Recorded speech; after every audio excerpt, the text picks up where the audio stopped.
There is a dragon living underground, not in a cave near the surface, not in some shallow ruin, deep underground, beneath the stone, beneath the ruins, beneath everything, in a place where no dragon should ever be. And no one in Skyrim has ever explained how he got there.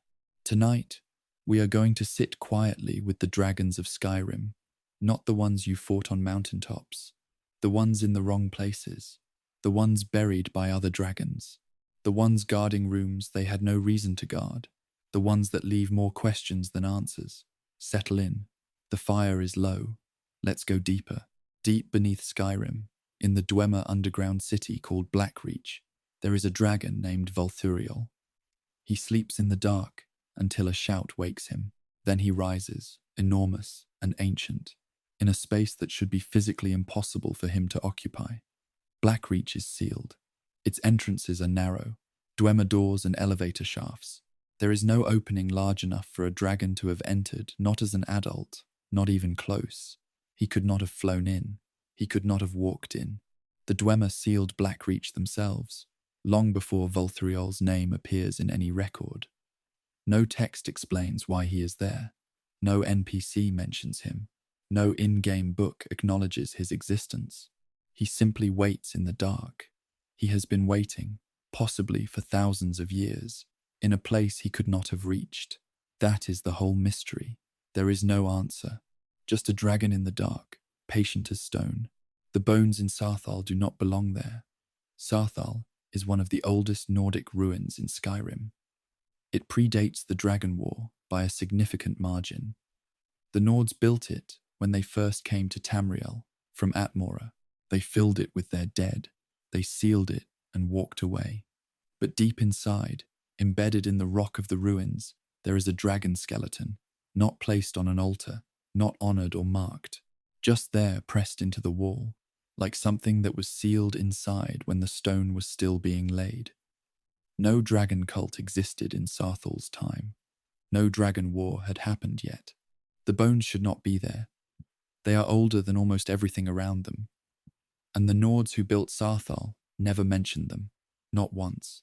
Whatever that dragon was, it was buried before the burial ground existed.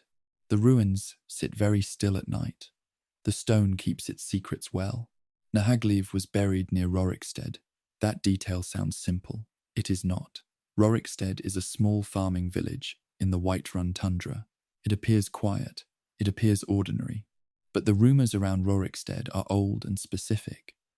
Travellers have noted for years that the crops there grow unusually well. Children born in Rorikstead sometimes vanish without explanation. An old man named Joanne Manette trains local children in secret, and when asked why, he deflects. Some players have connected these details to Daedric involvement specifically, a deal made long ago that keeps Rorikstead prosperous at a hidden cost. Whether or not that theory is true, it raises a question about Nahagliv. Why was this dragon buried in that specific location? Dragons were not placed randomly. They were buried with intention.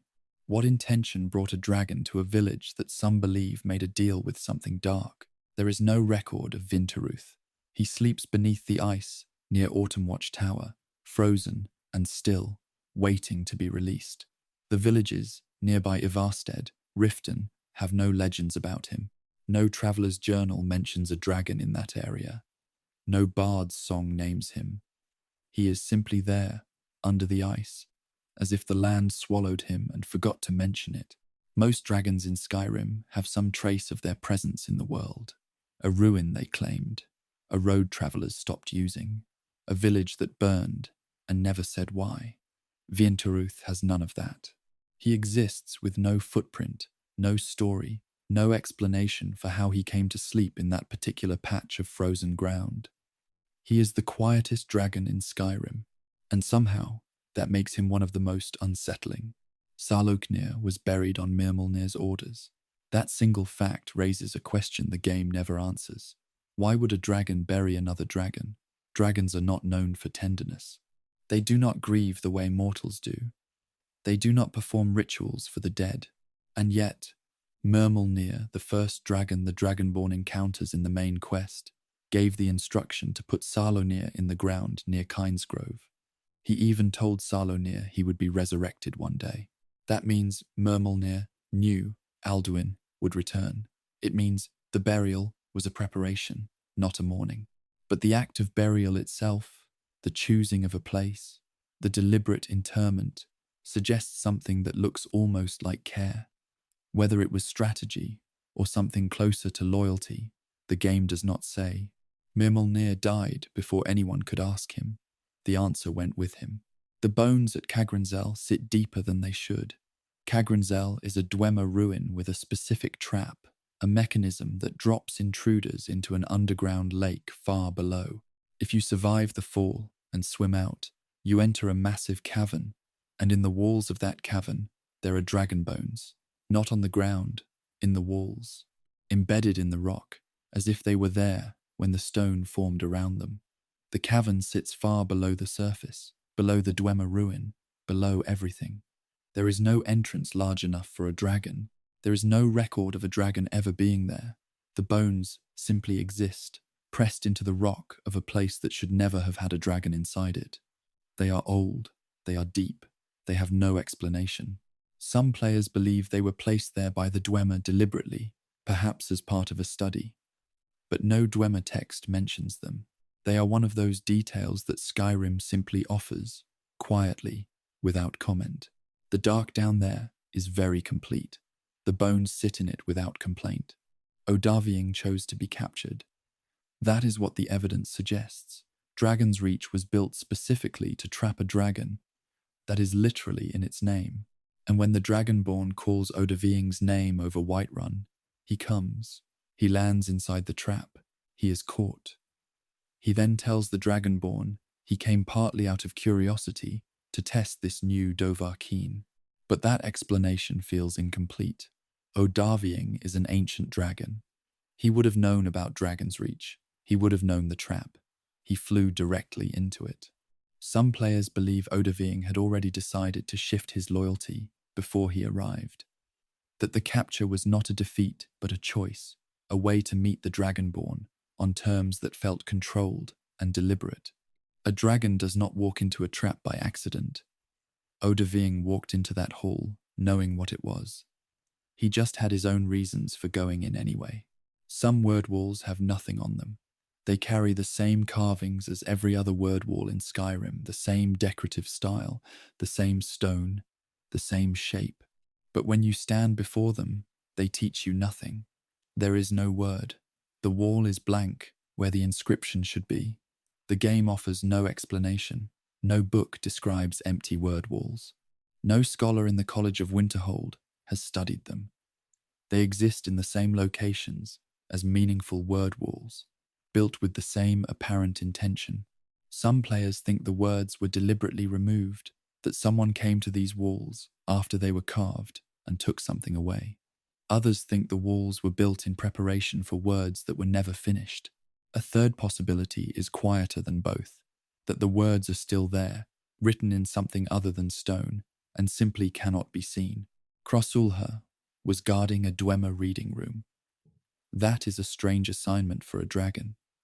And Chardak is a Dwemer ruin on the coast of Solstheim. It contains a large collection of Dwemer reading pods, cube-shaped devices that store knowledge. Krosulha attacks the Dragonborn there with no warning and no clear reason. He simply arrives and fights. But the question of why a dragon was connected to that specific ruin has no answer in the game. Dragons and Dwemer did not have a documented relationship. The Dwemer disappeared long before the Dragon War reached its conclusion. There is no record of Dwemer and dragons working together, trading, or even interacting. And yet Krasula appears at a Dwemer site at the moment someone tries to access Dwemer knowledge. Whether he was guarding it or simply drawn to it, the game does not say. He dies before he can be asked. Not all dragon names follow the rules. The dragon language in Skyrim has a known structure. Dragon names tend to be built from the same kinds of sounds, the same patterns of meaning. Most names can be loosely traced to concepts in the dragon tongue, but a handful of dragons in the game carry names that do not follow those patterns. They do not translate cleanly. They do not fit the grammar. Scholars who have studied the dragon language have noted the inconsistency without being able to explain it. One theory is that these dragons are older from a period before the dragon language settled into the form the Greybeards teach. Another theory suggests these names were not given by other dragons, but chosen or received from somewhere else entirely. What that somewhere else might be, no one has said. Parthenax told the Dragonborn almost everything. Almost. He spoke of the Dragon War. He spoke of Alduin's cruelty. He spoke of his own past, with honesty and without softening it. He sat at the top of the world and answered what he was asked. But he never described, in specific terms, what he did during the Dragon War before he turned against Alduin. He said he served. He said he did terrible things. He did not say which things. He did not name the places or the people. For a dragon who valued truth and chose to meditate on it for centuries, that silence is worth noticing. It was not forgetfulness. Parthenax remembered everything. He simply chose, after all that time, what to carry into words and what to let stay quiet. Whatever he left unspoken, he took it back to the mountain with him. The mountain does not give things back easily. The dragons of Skyrim are not all where they should be. Some are underground, some are nameless. Some were buried by other dragons in locations no one has fully explained. Some walked into traps. Some guarded rooms that had nothing to do with them. And some simply waited, for longer than most things wait, in the dark or under the ice, or at the top of the world, patient and silent, and full of things they chose not to say. That patience is its own kind of mystery, and tonight it is yours to rest with.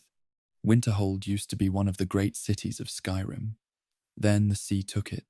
Buildings fell, people drowned, an entire city crumbled into the water in a single event that no one has fully explained.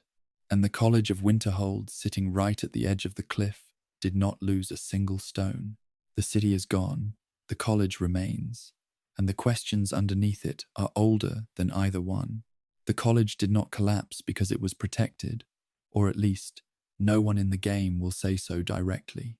When the Great Collapse happened around 200 years before the events of Skyrim, the land beneath Winterhold simply gave way. Entire districts fell into the sea. The college sits on a narrow bridge over a cliff, exposed to the same wind and weather as everything else. It should have gone with the rest. It did not. The citizens of Winterhold blamed the mages. The mages said nothing useful in return. No official investigation ever took place. No imperial record explains why the college survived when the city around it did not. The mages live there still, going about their studies, as if the question of why their home is the only thing left standing has simply stopped being worth asking. The wind off the Sea of Ghosts is cold there. It has always been cold. The college just keeps standing in it. Beneath the college, in a part of the building called the Midden, there is a forge. It is called the Atronak Forge. It can create things, creatures, items, objects, using materials placed on it in the right combinations. The forge itself is not remarkable by college standards. What is remarkable is how old it appears to be. The architecture around it does not match the rest of the college. The stonework is older. The style belongs to a different period entirely. No record names the person who built it. No history of the college mentions its construction.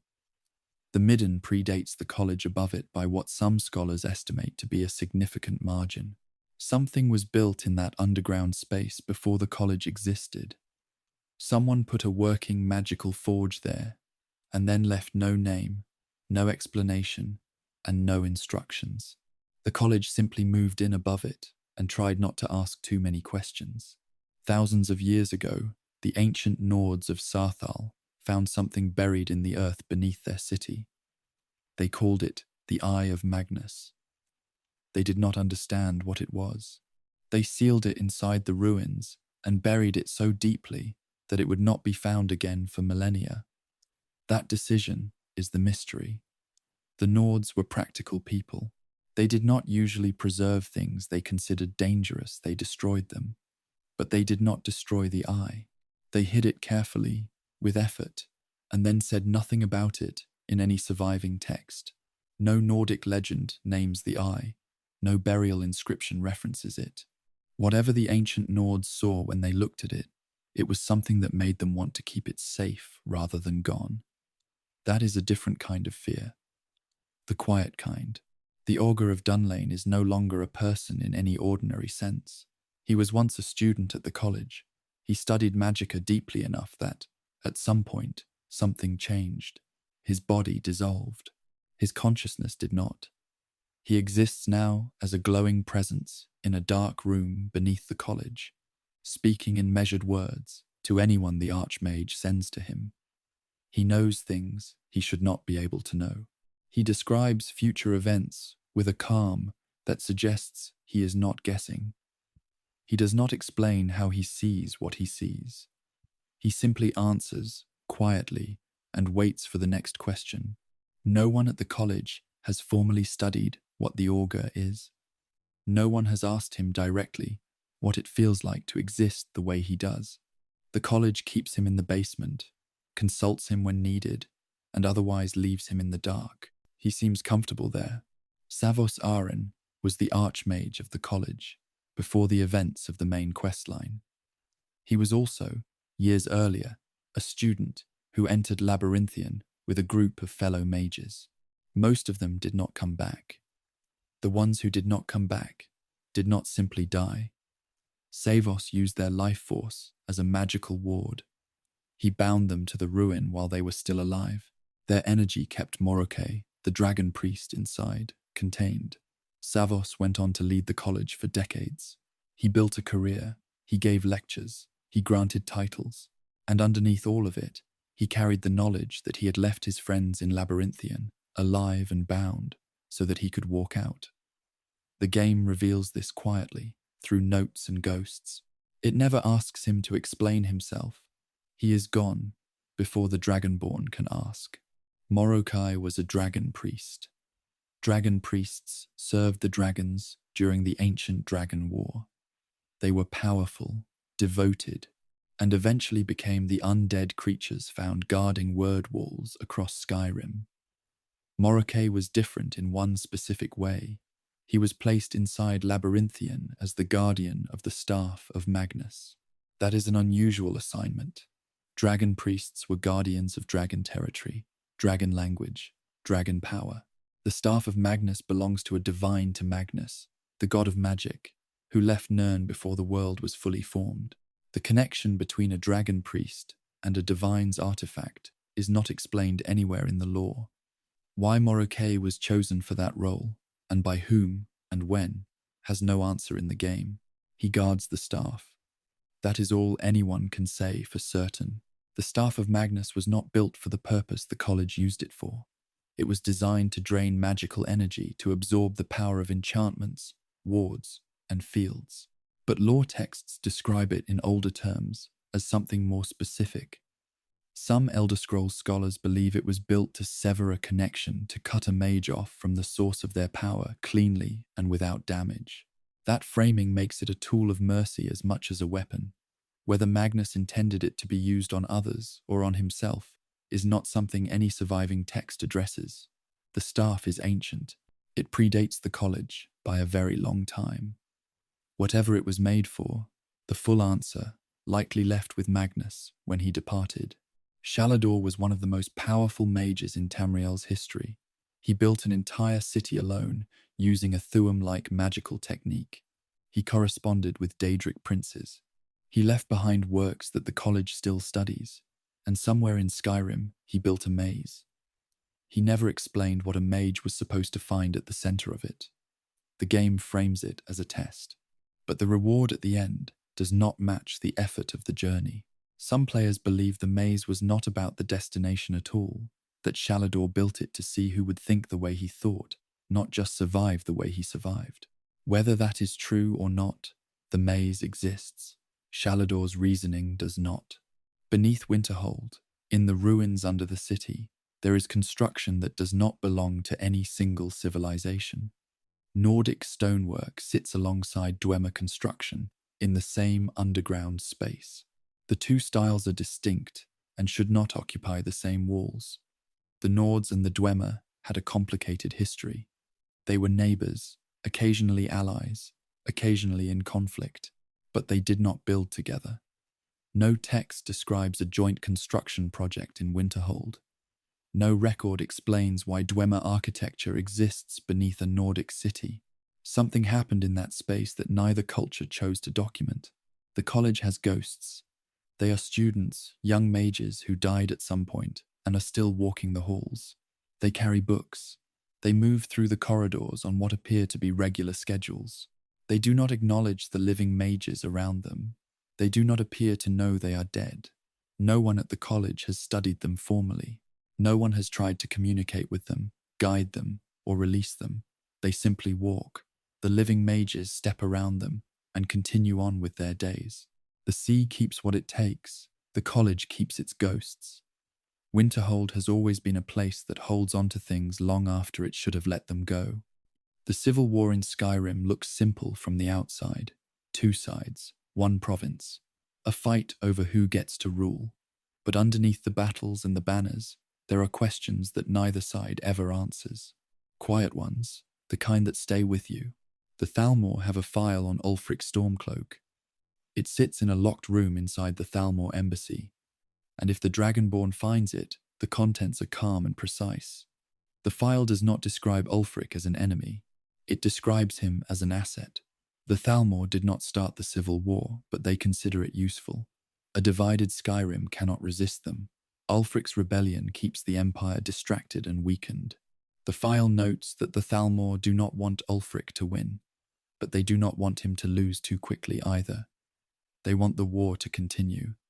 Ulfric spends his life fighting people he believes are his enemies. The Thalmor watch from a distance and are quietly pleased. Whether Ulfric knows any of this is never stated in the game. The file exists. He does not mention it. Long before the Stormcloak Rebellion began, Ulfric was captured during the Markarth incident. The Reachmen had taken Markarth. Ulfric reclaimed it using his voice the Thuam. The Empire gave him permission to do so, and in return, he asked them to allow Talos worship in the Reach. They agreed. Then the White Gold Concordat was signed. Talos worship was banned across the Empire, and Ulfric was arrested for the very thing he had been promised. He sat in imperial custody. He should, by most measures, have remained there permanently. Instead, he was released. The Thalmor file suggests they arranged it. A live Ulfric outside prison was more valuable to them than a quiet one inside it. He walked out. He went home to Windhelm, and within a few years, the rebellion had started. The timing is not something the game calls attention to. It is simply there, in the records, for anyone who looks. The jagged crown is one of the oldest symbols of Nordic kingship. Both the Empire and the Stormcloaks send the Dragonborn to retrieve it from Korvanjund early in the Civil War questline. Both sides want it badly, but the crown has no stated magical properties. It grants no power. It does not make the wearer stronger or more capable. It is old. It is symbolic. And yet soldiers die for it, in a cold ruin, without hesitation. Some players have noted that the crown's value might not be purely symbolic, that something about its age, or its connection to ancient Nordic kingship, carries a weight that the game does not explain in plain terms. Others think both sides simply understand that in a war fought over identity and tradition, the right symbol is worth more than any weapon. The crown sits in Korvanjund either way, in the dark, surrounded by Draugr who have been guarding it for a very long time. The ruin is quiet at night. Everything old eventually becomes quiet. General Tullius arrives in Skyrim as the new Imperial commander. He is practical, direct, and clearly experienced. What is less clear is how much he knows about the Dragonborn at the start of the game.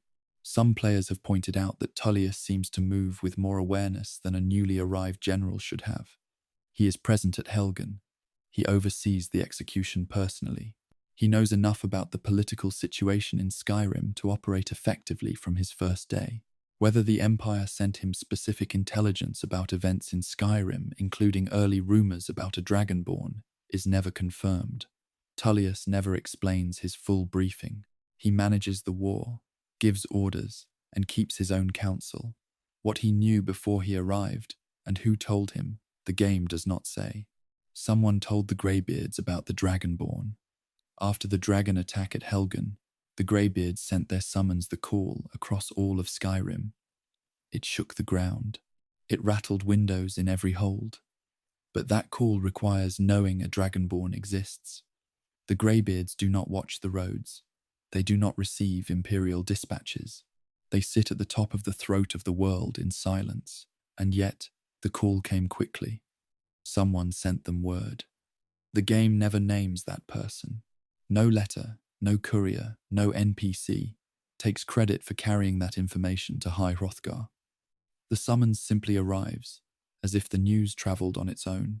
It is one of those small details in Skyrim that the main quest moves past too quickly to examine.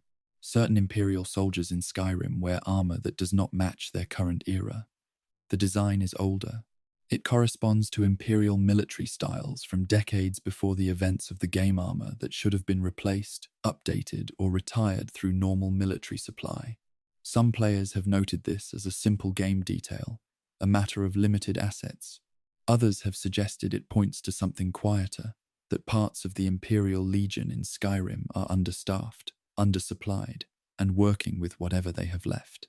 An empire stretched thin across too many borders, sending old equipment to a province it cannot fully afford to hold. The armor does not prove anything. It just suggests that the Empire's grip on Skyrim may be softer than it looks. Galmar Stonefist is Ulfric's right hand. He is loyal, direct, and completely devoted to the Stormcloak cause. He has opinions about almost everything. What he does not have, anywhere in the game, is a clear past. His background, before the rebellion, is thin. He mentions things in passing battles, beliefs, old grudges, but the specifics are never filled in. For a man who appears to have shaped Ulfric's inner circle, he carries very little history that the game is willing to share. Some players find that absence interesting rather than accidental. A man who knows everything about a rebellion and says very little about himself is either private or careful. With Galmar, it is hard to tell which. The civil war ends, one side wins, and then nothing. The game does not describe what Skyrim looks like in the years after. The losing side's leaders simply stop appearing. No trial, no exile, no public consequence that the game takes time to show. Ulfric dies, or Tullius dies, depending on which side the Dragonborn chose. The war is over, Skyrim continues. But the shape of that continuation, the treaties, the tensions, the fate of the soldiers who fought on the wrong side, exists entirely outside the game's frame. It is one of the largest silences in Skyrim's story. An entire aftermath, unwritten. The Forsworn believe the Reach belongs to them. That belief is not baseless. The Reachmen, the Forsworn's ancestors, lived in the Reach before the Nords arrived. They built their own civilization there. They had their own traditions, their own leaders, their own relationship with the land. The Nords displaced them. The Empire then recognized Nordic rule. When the Stormcloaks fight for Skyrim's independence, and the Empire fights to keep it, neither side includes the Forsworn's claim in any serious discussion. Both treat them as a problem to be managed, rather than a people with a history. The Reach has two wars happening inside it at the same time. Only one of them gets a questline. Madanach survived Sidna Mine. That requires some explanation. Sidna Mine is an imperial prison built inside a working silver mine in Markarth. The prisoners are Forsworn. The guards have every practical reason to ensure Madanach, the Forsworn king, does not continue leading his people from inside a cell. And yet he does. He organizes. He maintains authority. He plans. He survives for years in a place designed to contain him. The game implies that someone powerful in Markarth finds him more useful alive than dead. Who that is, and what they received in return, the game leaves open. Skyrim's war has many layers. Most of them were never meant to be found. The Dwemer left their ruins behind. The machines are still running. The halls are still lit. But the people are gone completely, without a trace, without an explanation that anyone has ever fully accepted. What they were building when they vanished is a question that has never been answered. Kagranak was the chief engineer of the Dwemer. He designed the tools used to interact with the heart of Lorcan, a god's heart, buried beneath a mountain in Morrowind. Most scholars describe his goal as an attempt to make his people into gods. But some players who study the deeper lore believe Kagranak was building something more specific. The Numidium was a brass god, a machine shaped like a deity. Kagranak wanted to power it using the heart. That much is documented. What is less discussed is whether the Numidium was meant to replace the gods or to prove they were never necessary. The Dwemer did not worship. They studied, they measured, they built. The Numidium may have been the final argument in a very long debate with the universe. Whether Kagranak won that argument is not something any surviving text addresses clearly. Every Dwemer ruin hums. Walk into Alftand. Walk into Mzinchileft. Walk into any collapsed Dwemer structure in Skyrim, in sections where no machine is visible and no mechanism is turning, and the hum is still there, low, steady, felt more than heard. It does not change pitch. It does not stop. Engineers who have studied Dwemer construction in the lore have no explanation for it. The hum is not ventilation. It is not a byproduct of the centurions or the spiders. It exists in dead sections, in sealed rooms, in places where nothing has moved in thousands of years. Some players believe the hum is the sound of something still running, something too deep or too fundamental to find. Others think it is the sound of the stone itself, changed by centuries of exposure to Dwemer power. The ruins do not explain it. They just keep humming. The sound is very even, almost like breathing. Blackreach holds the largest known Dwemer construction in Skyrim. It is vast, a cavern the size of a city, with towers and bridges and glowing fungi that light the dark blue. Most of it makes sense in the context of a Dwemer settlement, but the lowest levels contain machines that serve no purpose anyone has identified. They are not centurions. They are not pumps or lifts or elevators. They are large, precise, and clearly intentional. They connect to nothing visible. They do not appear to produce anything. Dwemer engineering was never decorative. Every component they built had a function. These machines have a function too. No one has found it yet. Dwemer automatons are still active. That is the part that does not fit neatly into any explanation. The centurions, the spheres, the spiders, all of them still move, still fight, still respond to intruders, thousands of years after every Dwemer alive is gone. What powers them is not clearly stated in any in-game text. Soul gems of unusual size were found in some mechanisms, but not consistently enough to explain the full scale of active automation across every ruin in Skyrim, Morrowind, and beyond. Some scholars in the lore suggest the power source is connected to the same thing that makes the ruins hum, something continuous, something that does not deplete. Whether that source will ever run out, whether there will come a day when the machines simply stop, is not a question the game answers. Yagrum Bagan is the last living Dwemer. He exists in Morrowind, in a place called Telfire, kept alive by a disease that has twisted his body.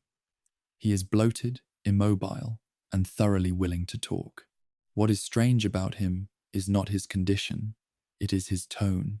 He does not grieve, he does not rage. He describes the disappearance of his entire race with a kind of distant puzzlement, as if he missed the answer to a question everyone else understood. He was in an outer realm when it happened. He came back and found nothing. Most people, losing everyone they have ever known, feel something sharp and specific. Yagrum seems to feel mostly confused. Some players find that confusion more unsettling than grief would have been. He was not there. He does not know what it felt like from the inside. And somehow, that gap in his understanding is the thing he cannot get past. The Kagrenzel seal drops people into a lake. That is its function as far as anyone can tell. A traveler enters the ruin, finds a glowing orb at its center, touches it, and is dropped through a trapdoor into a vast underground cavern far below. The fall is survivable, barely. The lake at the bottom can be swum out of. There are dragon bones in the walls of that cavern, which is a separate mystery.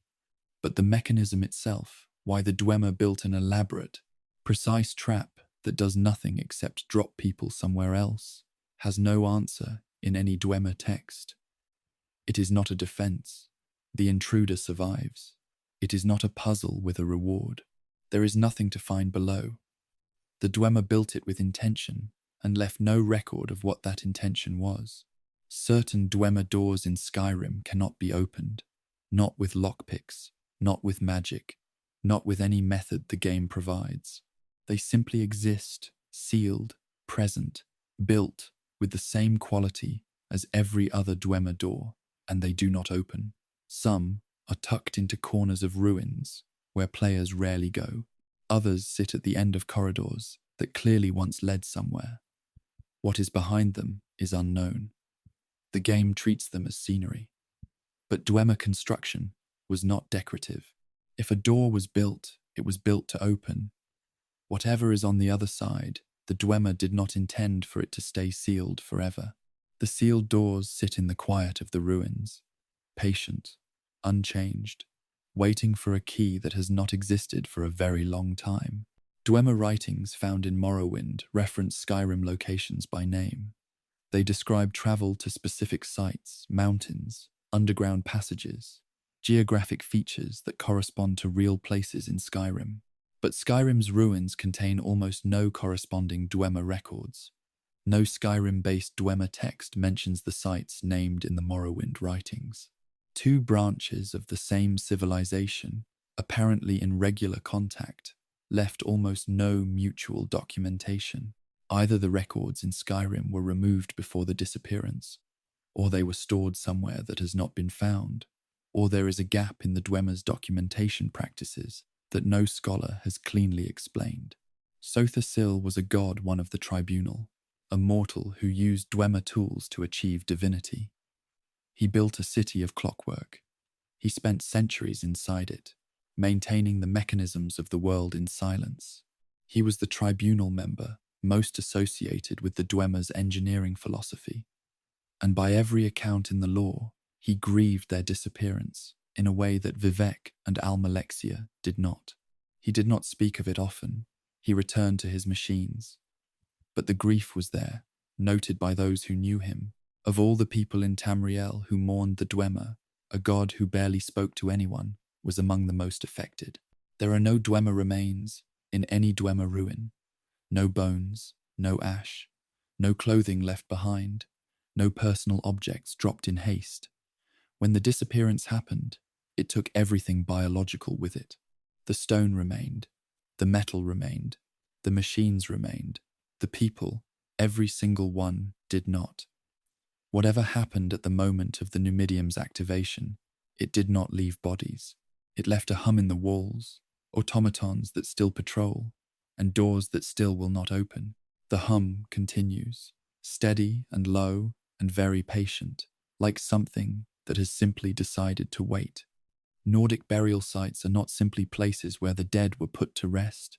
They are organized, maintained, still functioning in ways that suggest the dead inside them have not entirely finished what they were doing. The tombs of Skyrim keep their own rules. They do not always explain them. Draugr are not random. That is the detail most players notice eventually, if they pay attention. A Draugr does not simply attack whoever enters. Many of them have positions. They stand near specific objects, a particular chest, a specific doorway, a named sarcophagus. They move in patterns that suggest purpose. Some players have noted that Draugr seem to be organized according to a hierarchy, with more powerful Draugr closer to whatever is being protected, and lesser Draugr forming an outer layer of defense. That kind of structure does not arise accidentally. Something in the Draugr, some fragment of their original purpose, still understands what they were placed there to do. They are not mindless. They are simply very old soldiers, following very old orders in the dark. Some sarcophagi in Skyrim are sealed from the inside. The mechanism that keeps them closed is on the interior. There is no way a person outside the coffin could have operated it. This is confirmed by the game's geometry. The seals face inward. The conventional explanation is that the Draugr inside sealed themselves in during the burial process. But that raises its own question. Why would someone being interred pull the seal closed from within? One theory is that the Draugr chose their own burial, walked into the tomb, found their place, and locked themselves in willingly, to wait. Another is that something else sealed the coffin after the person was already inside. The game does not say. The seal faces inward. That is all that is certain. The cold inside those tombs is very still. Green flames burn in Nordic ruins without fuel. They sit in sconces and on altars throughout the oldest burial sites in Skyrim. They do not flicker in the way fire flickers when air moves through it. They are steady. They have been burning, by all appearances, for centuries. No oil, no wood, no magical inscription nearby that would explain a self-sustaining flame. Some players believe these flames are connected to the burial rites themselves, that the ancient Nords knew how to bind something into a flame that would not go out. Others think they are a residue of the word of power energy that saturates the oldest Nordic sites. Neither theory has textual support in the game. The flames simply burn. They have always burned. They will likely continue burning long after the last person visits them. Certain word walls in Skyrim are underground, not slightly below grade, genuinely deep, inside burial chambers, in places where no congregation could have gathered. Word walls were carved to teach the Thuum. They were meant to be read. They were meant to be stood before. But some of them exist in spaces that could never have held a living audience. No staircase leads a crowd down to them. No chamber near them could accommodate worship. Some players think these walls were carved for the Draugr, that the ancient Nords believed the dead would continue to learn, and left the words for them. Others think the walls were placed there as a form of preservation, buried so they could not be destroyed. Whatever the reason, the words are there, in the dark, waiting for someone to read them. Some Draugr wear armor that does not match their era. Nordic burial customs placed warriors in the armor they wore in life, but certain Draugr in Skyrim's deepest tombs wear pieces that correspond to styles from civilizations or periods that should not overlap with when those tombs were sealed. The detail is small.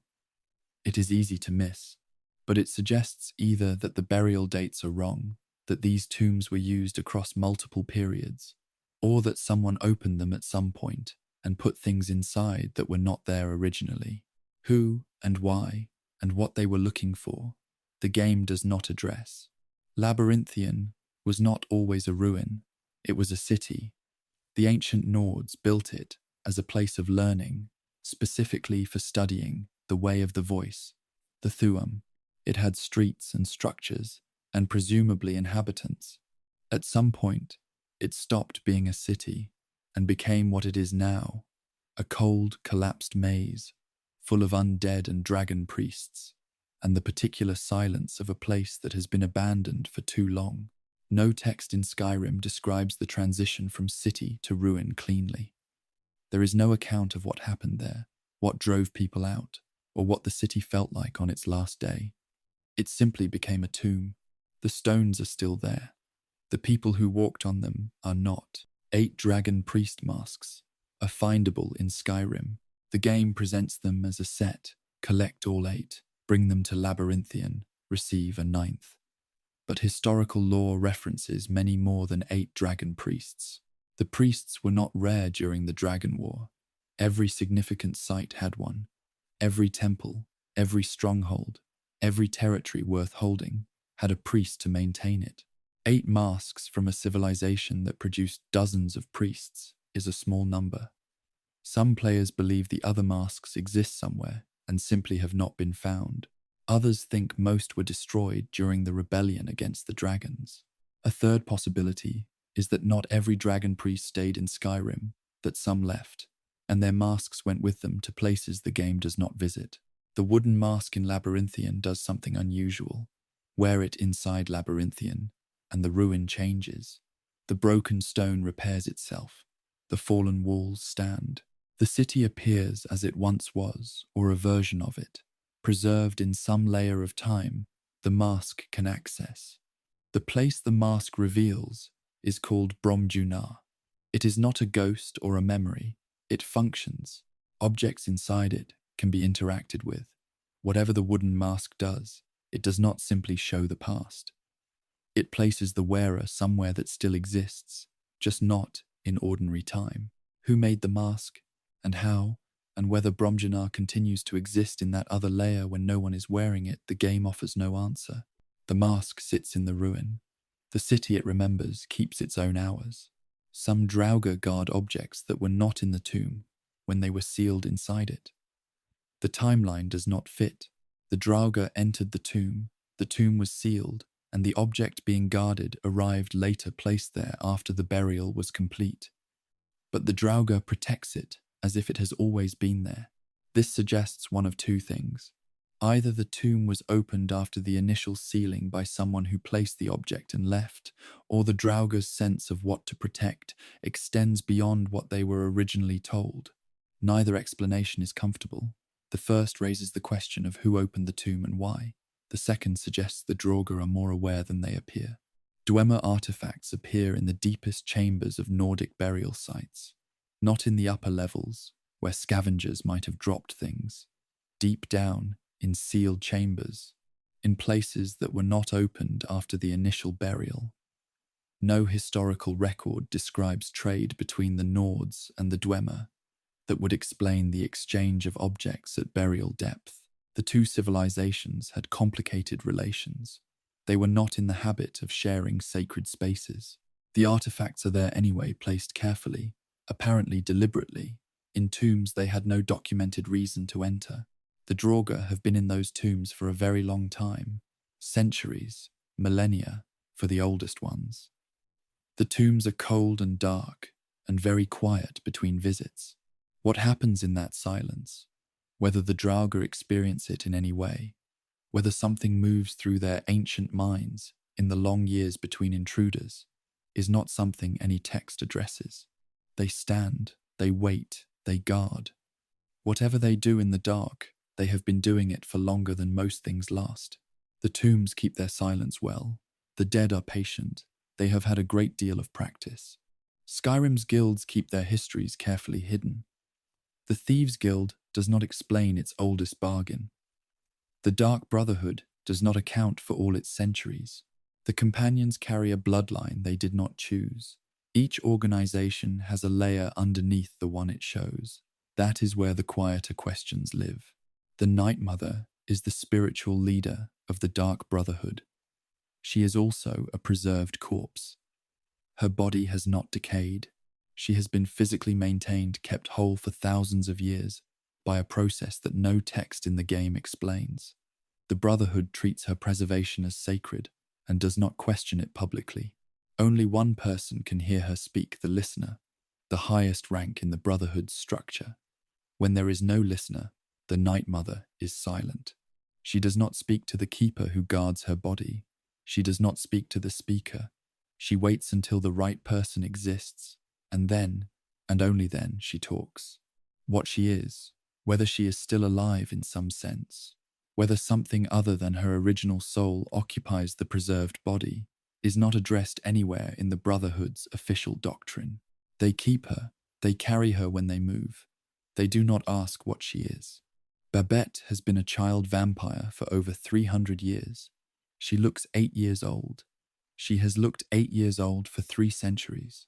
In that time, she has outlived every member of the Dark Brotherhood she has ever known. She has watched sanctuaries rise and fall. She has seen leadership change, doctrine shift, contracts come and go. She speaks about it with a lightness that might be peace, or might be something she decided on a long time ago as a matter of survival. She does not talk about the centuries in detail.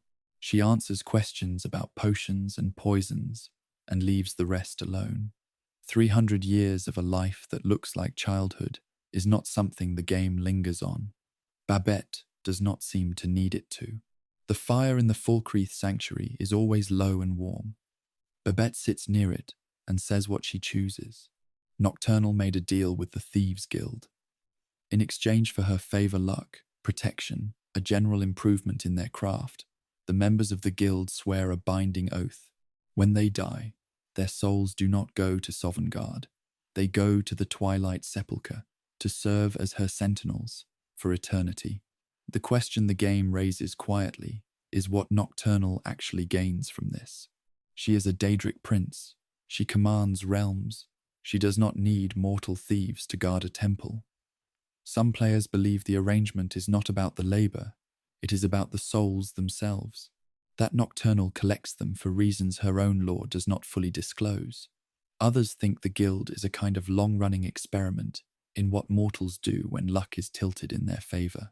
Nocturnal does not explain her reasoning. The deal stands either way. The skeleton key can open any lock. That is its stated function. It is a Daedric artifact belonging to Nocturnal, given, loaned, or sometimes stolen by mortals over the centuries. But Nocturnal does not want it used. She wants it inside the Twilight Sepulchre, in a specific lock at the center of the temple. When it is removed, her power weakens not just in the guild, but broadly. The sepulchre itself falls into disarray. This suggests the key is not simply a lock-picking tool, it is maintaining something, keeping something open or keeping something closed in a way that the game's surface explanation does not fully capture. What that something is, what the lock at the center of the sepulchre actually holds, the game describes in symbols and does not translate directly. The companions existed before they had a name. Isgramor brought them from Atmara, the cold continent north of Tamriel, when he sailed to reclaim Skyrim after the Night of Tears. But the traditions they carried were older than the voyage. They had customs, structures, a way of operating that did not begin on the ships.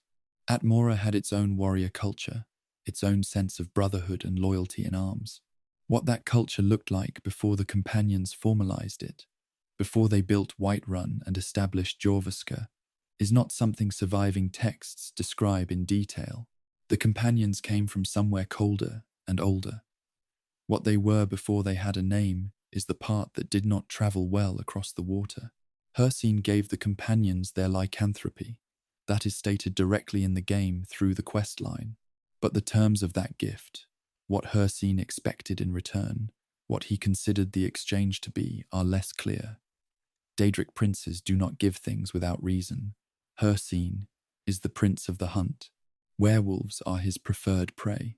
Some players think the gift was always a harvest, that Hircine gave the companions the beast blood, knowing it would fill his hunting grounds with worthy quarry for eternity. Whether the companions understood that when they accepted, or whether the first circle simply did not ask, the game does not say. Hircine continues to consider the arrangement active. His feelings about it are not hard to guess. The wind off the tundra near Whiterun is cold and direct. It does not carry sentiment. The College of Winterhold has no founding record. There is no document naming the person who established it, no ceremony of opening, no first-class roster. It exists in records from a certain point in Tamrielic history and simply does not appear before that. Other institutions of similar age have at least some founding mythology, a name, a story, a reason for being.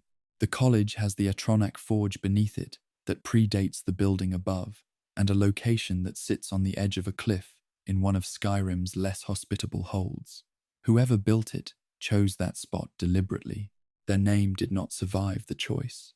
The title of Archmage has been held by people of very different actual power.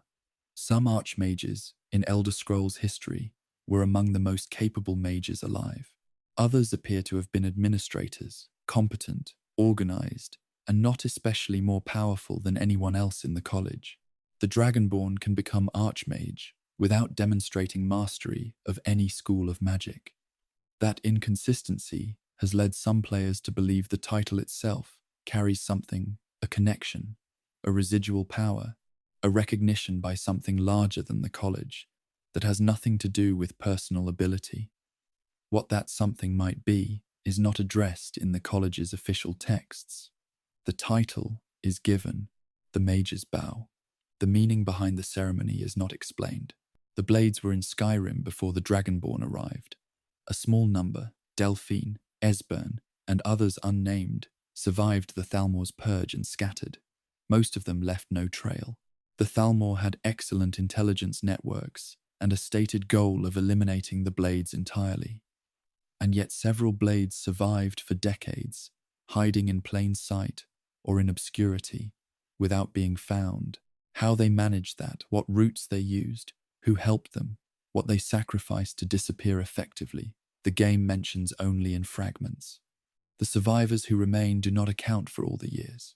There are gaps in their stories that they fill with silence. The Greybeards have not left High Hrothgar in recorded history, not for any event, not for any crisis. Alduin's return did not bring them down the mountain. The Civil War did not bring them down. The disappearance of the Dragonborn's predecessors did not bring them down. They send their call, they offer their teaching, they stay. Some players believe this is not a choice in the ordinary sense, that the Greybeards have been on the mountain so long, and their mastery of the Thu'um is so complete, that leaving would cause damage to the world around them. That their voices, at full strength, in a populated area, would be something no city could withstand. They stay because the mountain is the only place large enough and empty enough to contain them safely. The game does not confirm this, but the Greybeards have never contradicted it either. Between Harbingers, the companions continue. They train, they take contracts, they maintain Jorofaska and the Skyforge, and the traditions Isgramor carried across the sea. But no history records those quiet periods in detail. The great stories of the companions involve great leaders. The years between great leaders are ordinary ones, daily work, small jobs, the slow maintenance of something old and worth keeping. Those years are not written down. They are simply lived by people whose names do not appear in any saga, doing the work that keeps the thing alive until the next story begins. The mead hall is warm. The fire knows what it is for. The companions rest between the stories, as everything must. Skyrim holds its geography quietly. The mountains do not explain themselves. The lakes do not say what is beneath them. The roads do not account for where they go.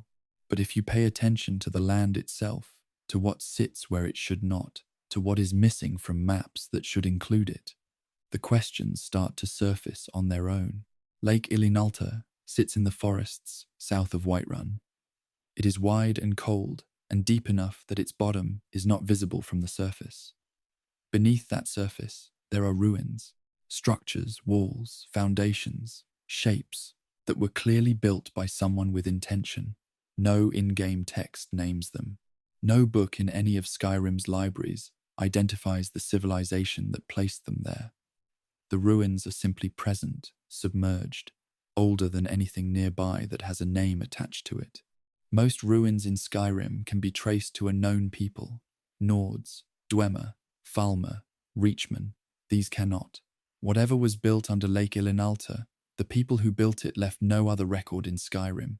The lake covered them, and the lake has not given anything back.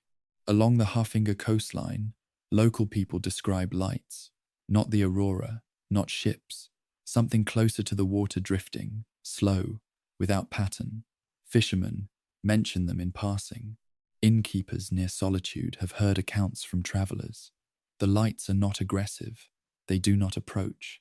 They simply move along the coast in the dark hours and are gone before anyone can get close. No scholar from the College of Winterhold has documented them. No imperial surveyor has noted them in any coastal report. They exist entirely in the accounts of ordinary people who live near the water and notice things that officials do not bother to record. What produces them Whether it is something in the water, something above it, or something that does not fit neatly into either category, has no answer in any source the game provides. The coast at night is very dark. The water moves without caring who is watching. The throat of the world's summit changes. Visit it across different weather conditions at different points in the main quest, and the snow on the ground does not always look the same. Patterns appear that were not there before. The quality of the cold shifts in ways that players have noted do not correspond to simple weather variation. The summit is the highest point in Skyrim. It is also the place where the ancient Nords tore time open to defeat Alduin, where a shout was used so powerful that it moved something through history itself. The residue of that event, whatever form it takes, is still there. The snow records it differently depending on when you arrive. The mountain remembers what happened on it. It does not always remember it the same way. The Forgotten Vale should have been empty. It is a hidden valley, accessible only through a passage that was sealed for thousands of years. The snow elves retreated there when the Dwemer drove them underground. The Dwemer are gone. The snow elves who stayed in the open world were corrupted into Falmer, and yet the Forgotten Vale, when the Dragonborn finds it, is not entirely abandoned. Knight Paladin Gelibor is still there uncorrupted, aware, waiting. The Falmer inside are also still there, but they arrived separately, drawn in through unknown means. The Vale maintained itself in isolation for millennia. Something about the valley, its geography, its shrines, its connection to Ariel, kept it viable long past the point when it should have simply become a sealed, frozen space with nothing left alive in it. Sheerpoint is a word wall location in the mountains northeast of Whiterun. The wall is there, and a dragon named Crosis guards it.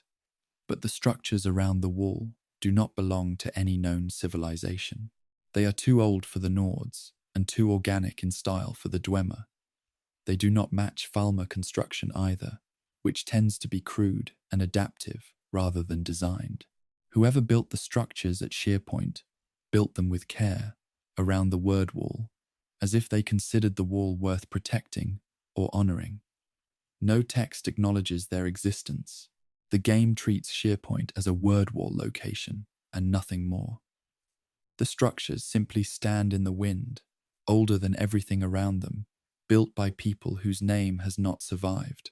The road near Darkwater Crossing does not appear on Imperial maps. Darkwater Crossing is a small mining settlement in Eastmarch. The road that runs near it, the road on which the Dragonborn is captured at the start of the game, is real. People travel it. The Imperial ambush that catches Ulfric uses it. And yet, Imperial cartography from the period does not record it. Some players have suggested the omission was deliberate, that the Empire used that road precisely because it was unmapped, because an ambush on a road that officially does not exist is harder to account for. Whether that is the full explanation, or whether the road's absence from maps reflects something older about that stretch of Eastmarch, the game does not clarify. The cart that carries the Dragonborn to Helgen moves down that road in the early morning. The trees stand close on both sides. Nothing marks the place. Sarthal was built over something.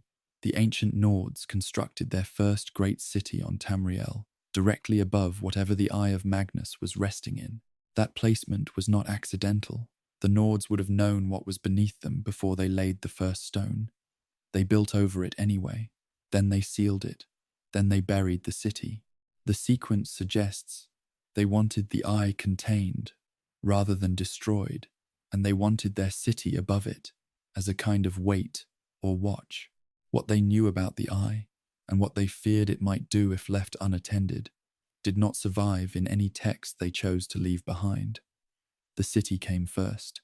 The question of why it was built, where it was built, came much later, when someone finally dug down far enough to find the answer they had buried. There is a floating island visible from the College of Winterhold. It sits in the distance, above the water, clearly present and clearly not reachable by any path the game provides. No in-game source names it. No book in the college's library mentions it. No NPC comments on it. It simply floats, visible from certain angles, in a game where almost everything that exists has an explanation attached to it. Some players consider it a rendering artifact. Others note that Skyrim's world contains genuine floating landmasses, explained by magical events, and prefer to take the island at face value. Either way, it sits there, unnamed, unreachable, in full view of an institution dedicated to studying the unusual, which has apparently decided not to study this one. Certain locations in Skyrim carry magical auras that no source explains. Standing in specific spots near particular ruins, along specific stretches of road, at the base of certain mountains, produces a faint magical effect that no enchantment or altar or ancient mechanism accounts for. The College of Winterhold has not documented these sites in any text available to the player. No scholar in the game attributes them to a known source. They are simply there, places where the air feels different, where magic behaves slightly unexpectedly, where something in the ground or the stone seems to be doing something quiet and persistent that no one has named. The stone formations near Bleakwind Basin were arranged by someone. They are not random. The placement is deliberate, specific stones, in specific positions, relative to each other, oriented in ways that suggest intention rather than geology. They predate Nordic settlement. They predate the Dwemer in that region. No known race in Skyrim's history has been associated with the style. They stand in an open field with no ruin nearby, no burial site, no structure of any kind to provide context. Whatever people placed them there, and whatever they meant by the arrangement, left nothing else behind. Just the stones, in the field, in the positions someone chose for them a very long time ago. Below the throat of the world, below the stone and the roots of the mountain, is the place where the Nords believed the world was made. Not shaped made. The earliest Nordic creation stories place the origin of Nirn at the base of that specific mountain. The Greybeards live near its summit because the mountain is sacred, not just tall. What exists at its deepest point, whether there is anything there at all, or whether the making of the world left a space, a silence, an absence where something used to be the game, does not visit. The mountain keeps that part to itself. Some things are beneath reaching. They are not less real for that. Daedric princes are not gods in the way mortals usually mean the word. They do not love their worshippers. They do not need prayer to survive. They operate according to purposes that are their own and that they rarely explain clearly. When they act for reasons. When they stay silent, that is also a choice. The silence is worth paying attention to. Hermaeus Mora collects knowledge. That is his domain. Everything written, everything known, everything hidden in text or memory, or the spaces between words. His realm, the Apocrypha, is an endless library. The black books are his gateways, scattered across Tamriel for mortals to find. But some of the black books contain writing from people who should not have been able to write them. Dwemer scholars, specifically texts that describe experiences inside Apocrypha, written by members of a race that vanished before the black books were supposedly placed in the world. Either the timeline of the black books is wrong, or Hermaeus Mora reached into whatever happened to the Dwemer and pulled their knowledge out of wherever they went. He has not commented on this. The books exist. The Dwemer names are in them. That is all anyone can confirm. Nocturnal chose the Thieves' Guild. That choice is worth examining. She is a Daedric prince. She has access to beings of far greater power than any mortal thief Dremora, lesser Daedra, entities that do not age or tire or make mistakes out of greed. And yet the agreement she maintains is with a guild of mortal criminals, requiring their souls in exchange for luck and marginal protection. Some players believe the guild is not the point, that Nocturnal values the Twilight Sepulchre and its lock, and the guild simply provides warm bodies to guard it. Others think there is something about the act of theft itself that Nocturnal finds meaningful, that taking something that belongs to someone else, repeatedly, across a lifetime, produces a particular quality of soul that she prefers. She has not explained her preference. The deal continues. Sheogorath is in Skyrim. He is sitting in a house in solitude, in a room full of cheese, eating with great contentment. If the Dragonborn speaks with him during the Daedric quest attached to him, the conversation eventually reveals that this Sheogorath is the champion of Cyrodiil, the player character from the Elder Scrolls IV, Oblivion, who at the end of that game's Shivering Isles expansion became the new Prince of Madness. He sits in Skyrim, with no clear memory of how he arrived. He does not explain how long he has been there. He does not explain the transition from mortal to Daedric prince in any detail. He offers cheese and a quest, and then the conversation ends. The question of what it cost, and what was lost, and what the original Sheogorath is. Now the game leaves entirely alone. The house in solitude smells faintly of cheese. The prince seems comfortable. Meridia's beacon appears in a random location. It is a Daedric artifact, a heavy, glowing orb that belongs to the Prince of Life and Light. When it appears in Skyrim, it does so in a chest or a container somewhere in the world, in a location that shifts between playthroughs. No mechanism in the game explains how it moves. Daedric artifacts typically appear in fixed locations or are given directly by their prince. The beacon simply turns up, as if it placed itself. When the Dragonborn finds it and carries it, Meridia speaks. She explains nothing about how the artifact arrived where it was found. She gives her instructions and expects compliance. Where the beacon was between playthroughs, whether it was somewhere, or whether it did not exist until someone was ready to find it, is not something she addresses.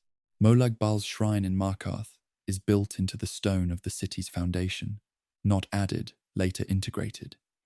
The stone around it was laid when that section of Markarth was first constructed. Markarth is old, built on Dwemer, ruins by the ancient Reachmen, then rebuilt by the Nords.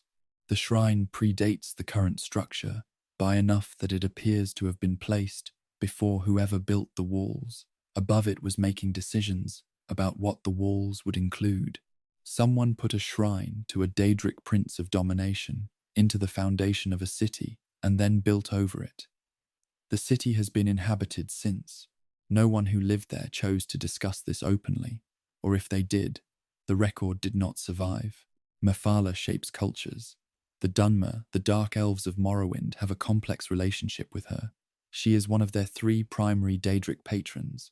Alongside Azura and Boethia, she taught them about secrets, about the uses of lies, about the hidden structures that hold societies together from below. Her influence on Dunmer culture is documented and significant. Across the border in Skyrim, the Nords do not worship her. They have their own Daedric relationships with Hircine, with Dibella, with others, but Mephala does not appear in Nordic tradition in any meaningful way. This, despite centuries of contact between Nords and Dunmer, trade and conflict and shared borders. Whatever Mephala offers, it did not translate. The Nords found no use for it, or she found no use for them. Azura's star was corrupted. A necromancer named Malin Varen forced his own soul into the artifact, transforming it into the Black Star, a soul gem capable of trapping human souls rather than animal ones. Azura is described across Elder Scrolls lore as a prince who is possessive of her artifacts and particular about how they are treated. The corruption of the star is a significant violation by those standards, and yet Malin managed it. He studied it, worked on it, and succeeded before Azura was able to stop him. Some players believe Azura allowed the corruption to proceed specifically so it could be undone by the Dragonborn, that the whole sequence was arranged. Others think Malin simply found a gap she did not anticipate. Either answer says something about her that she has not chosen to confirm. Barbas is Clavicus Vile's dog. He walks beside the prince in Daedric art and mythology, loyal and present, seemingly simple. But the Clavicus Vile quest in Skyrim reveals something more specific. Barbas is not simply a companion. He is described as a part of Clavicus, separated, given form, existing alongside the prince, as a piece of him that operates independently. When they are together, Clavicus is whole but constrained. When they are apart, he is free but diminished. What Barbas experiences during the separation, whether he has his own thoughts, his own sense of time, his own feelings about being a detached portion of a Daedric prince, is not addressed. Barbas talks. He has opinions. Whether those opinions are his or are simply what that part of Clavicus would think, no one in the game can say. Boethiah requires a death. Her shrine in Skyrim will not activate without a ritual killing a specific act of violence performed at her altar before she will speak. Most Daedric shrines ask for offerings or conditions, but Boethiah's is the most direct about what it wants. How this requirement came to be, whether Boethiah chose it, whether it emerged from the nature of her domain, whether there was a time before this requirement existed, no lore text explains. She is the prince of plots and betrayal and the struggle for dominance. A murder at her altar is consistent with her nature. But consistency is not the same as an origin story. How the requirement began is not something she has chosen to share. Mehrunes Dagon destroyed much of Cyrodiil 200 years before the events of Skyrim. The Oblivion Crisis, his attempt to merge his realm with Tamriel, killed enormous numbers of people and reshaped the political landscape of the Empire. It is recent history by the standards of Elder Scrolls lore, and yet in Skyrim, 2 centuries later, Dagon receives very little attention. His cult is small, his shrine is findable, but not prominent. The fear he should inspire from people whose grandparents lived through what he did is mostly absent from daily conversation.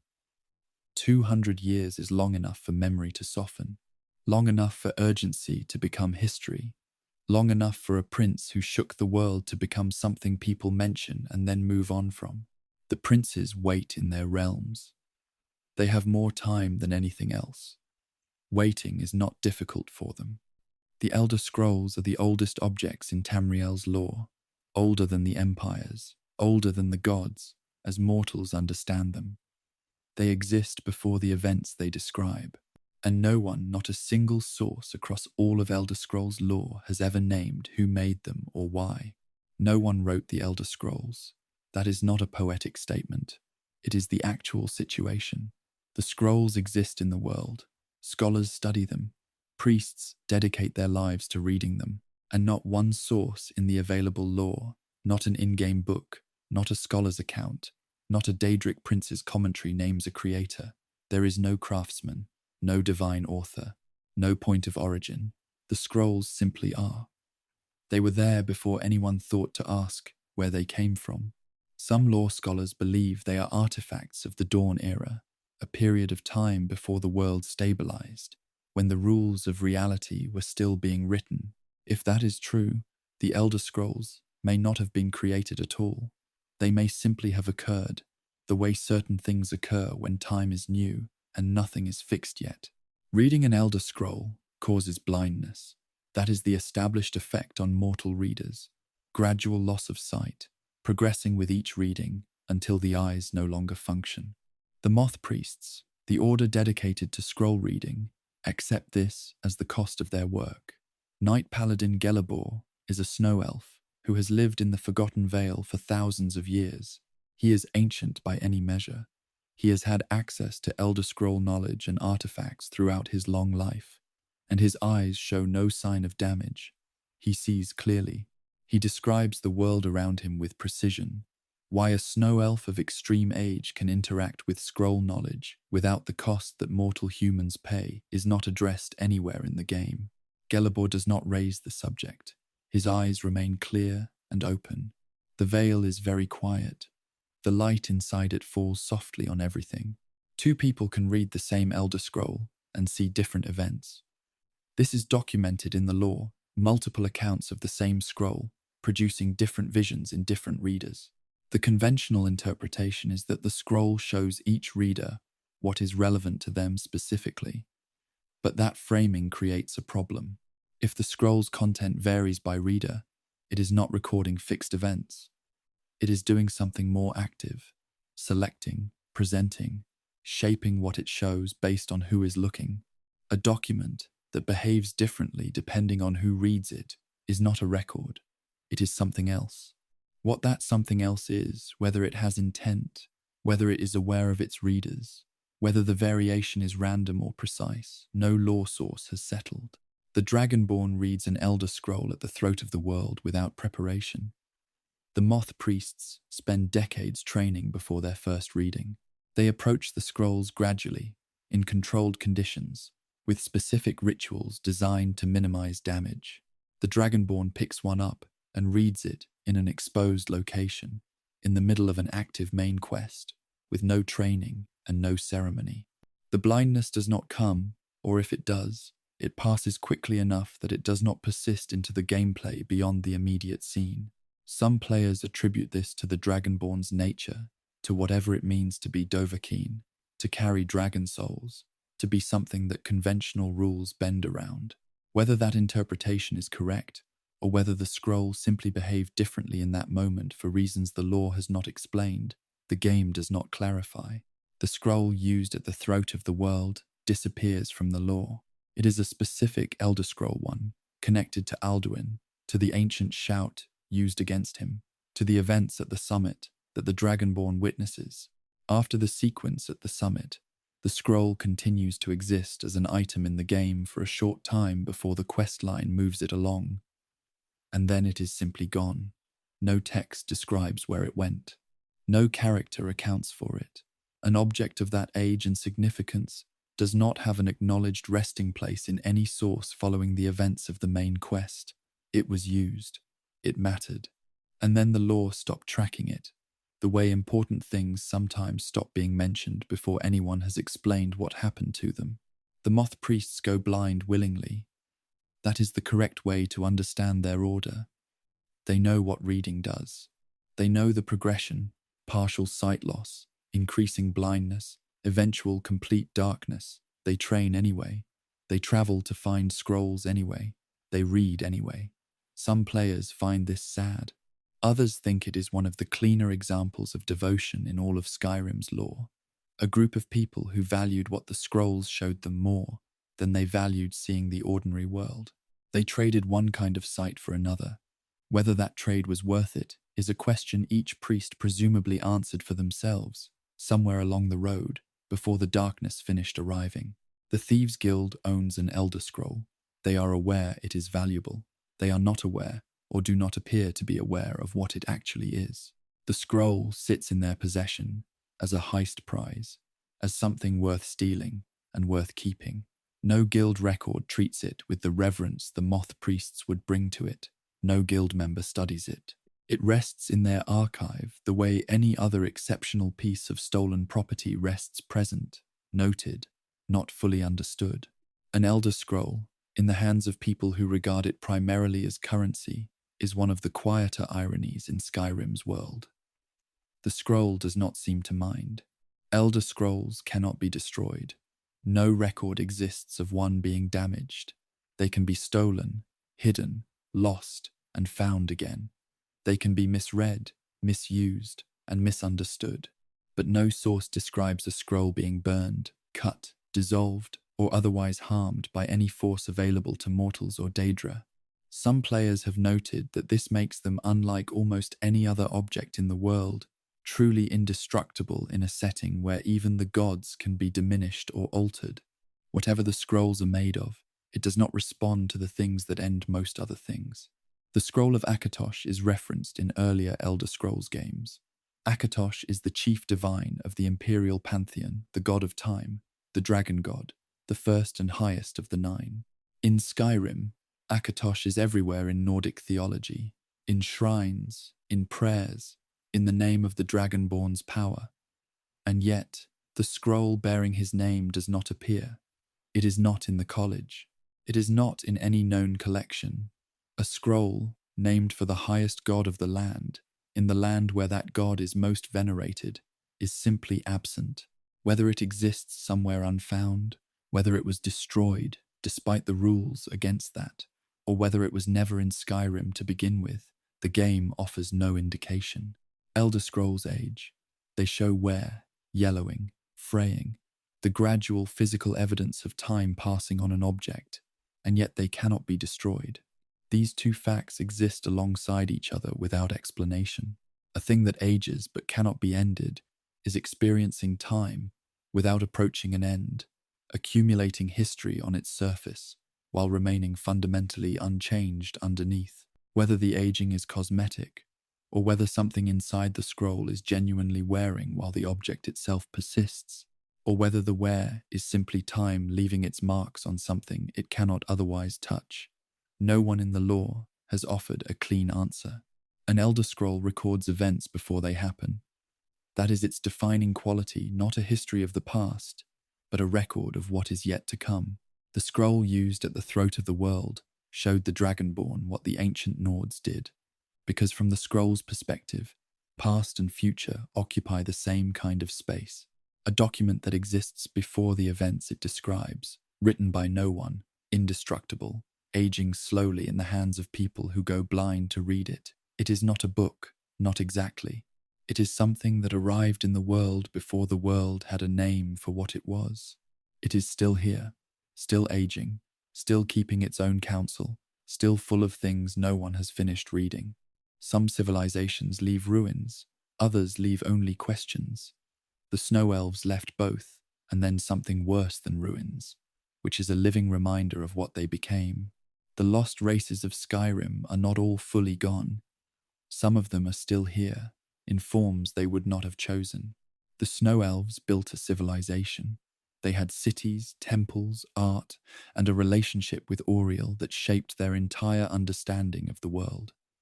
They lived in Skyrim long before the Nords arrived, and almost nothing of what they made survives in identifiable form.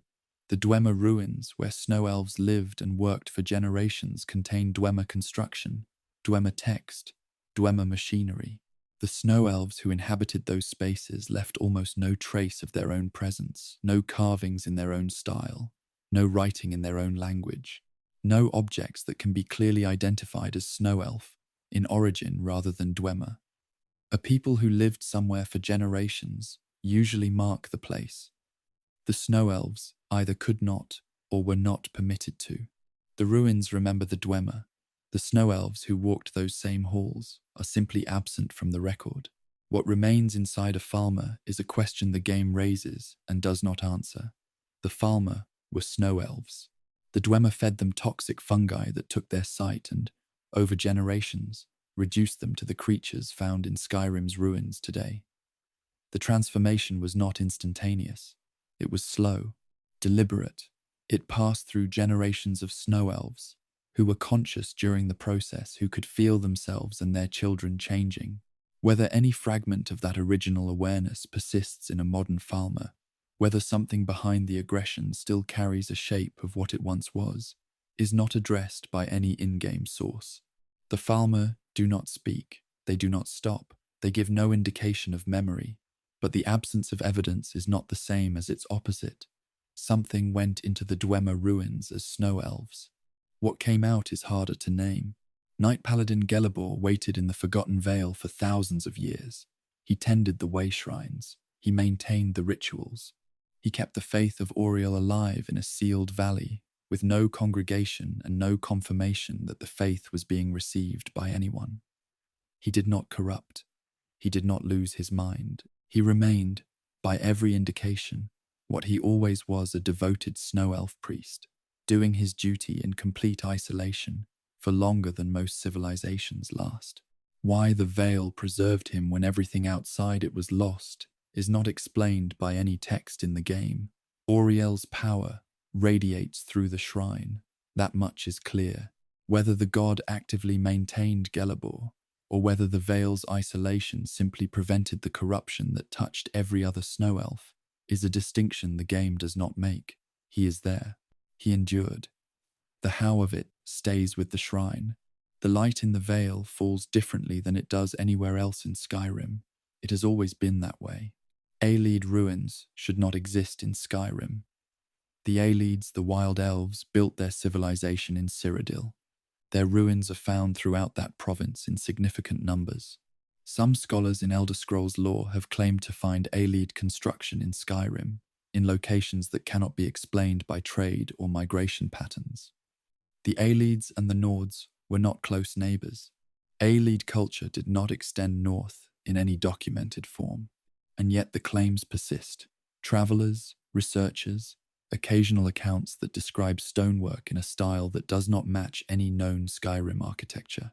Whether these structures exist and have simply not been formally documented in the game, or whether the accounts are mistaken, the game does not confirm either way. The possibility sits in the lore, unresolved, in the gap between what has been found and what someone believes is still out there. His trees belong in Black Marsh. They are massive, ancient trees with a collective consciousness, deeply tied to the Argonian people and to the swamp environment of their home province. They do not grow in cold climates. They should not survive Skyrim's winters. And yet there are accounts in the lore of his trees found far outside Black Marsh, in locations where their presence makes no environmental sense. Some of these trees appear to have been growing for centuries, which means they arrived or were placed long before anyone now living made the observation. How a hist tree reaches Skyrim, whether it travels, or is carried, or simply extends itself through means that do not require physical relocation, is not explained in any source that treats the question directly. The Dwemer left records of almost everything. Their engineers documented their machines. Their philosophers wrote extensively about their beliefs. Their relationship with other races produced administrative texts and logistical records. But the documentation of their treatment of the snow elves is thin. What exists describes the arrangement in neutral terms. The snow elves sought refuge. The Dwemer provided it. Certain conditions applied. The word enslavement appears in outside sources, in texts written by people observing the situation rather than by the Dwemer themselves. No Dwemer text found in any Elder Scrolls game expresses regret about what was done to the snow elves. No Dwemer philosopher addressed the ethics of it. Whether they considered it worth addressing, or whether those records existed and were not preserved, or whether the Dwemer simply did not regard it as a moral question, the available evidence does not resolve. The structures at Sheerpoint predate everything. Nordic stonework has identifiable qualities. Dwemer construction is distinctive. Falmer building is crude and adaptive. The ancient structures around Sheerpoint's word wall match none of these.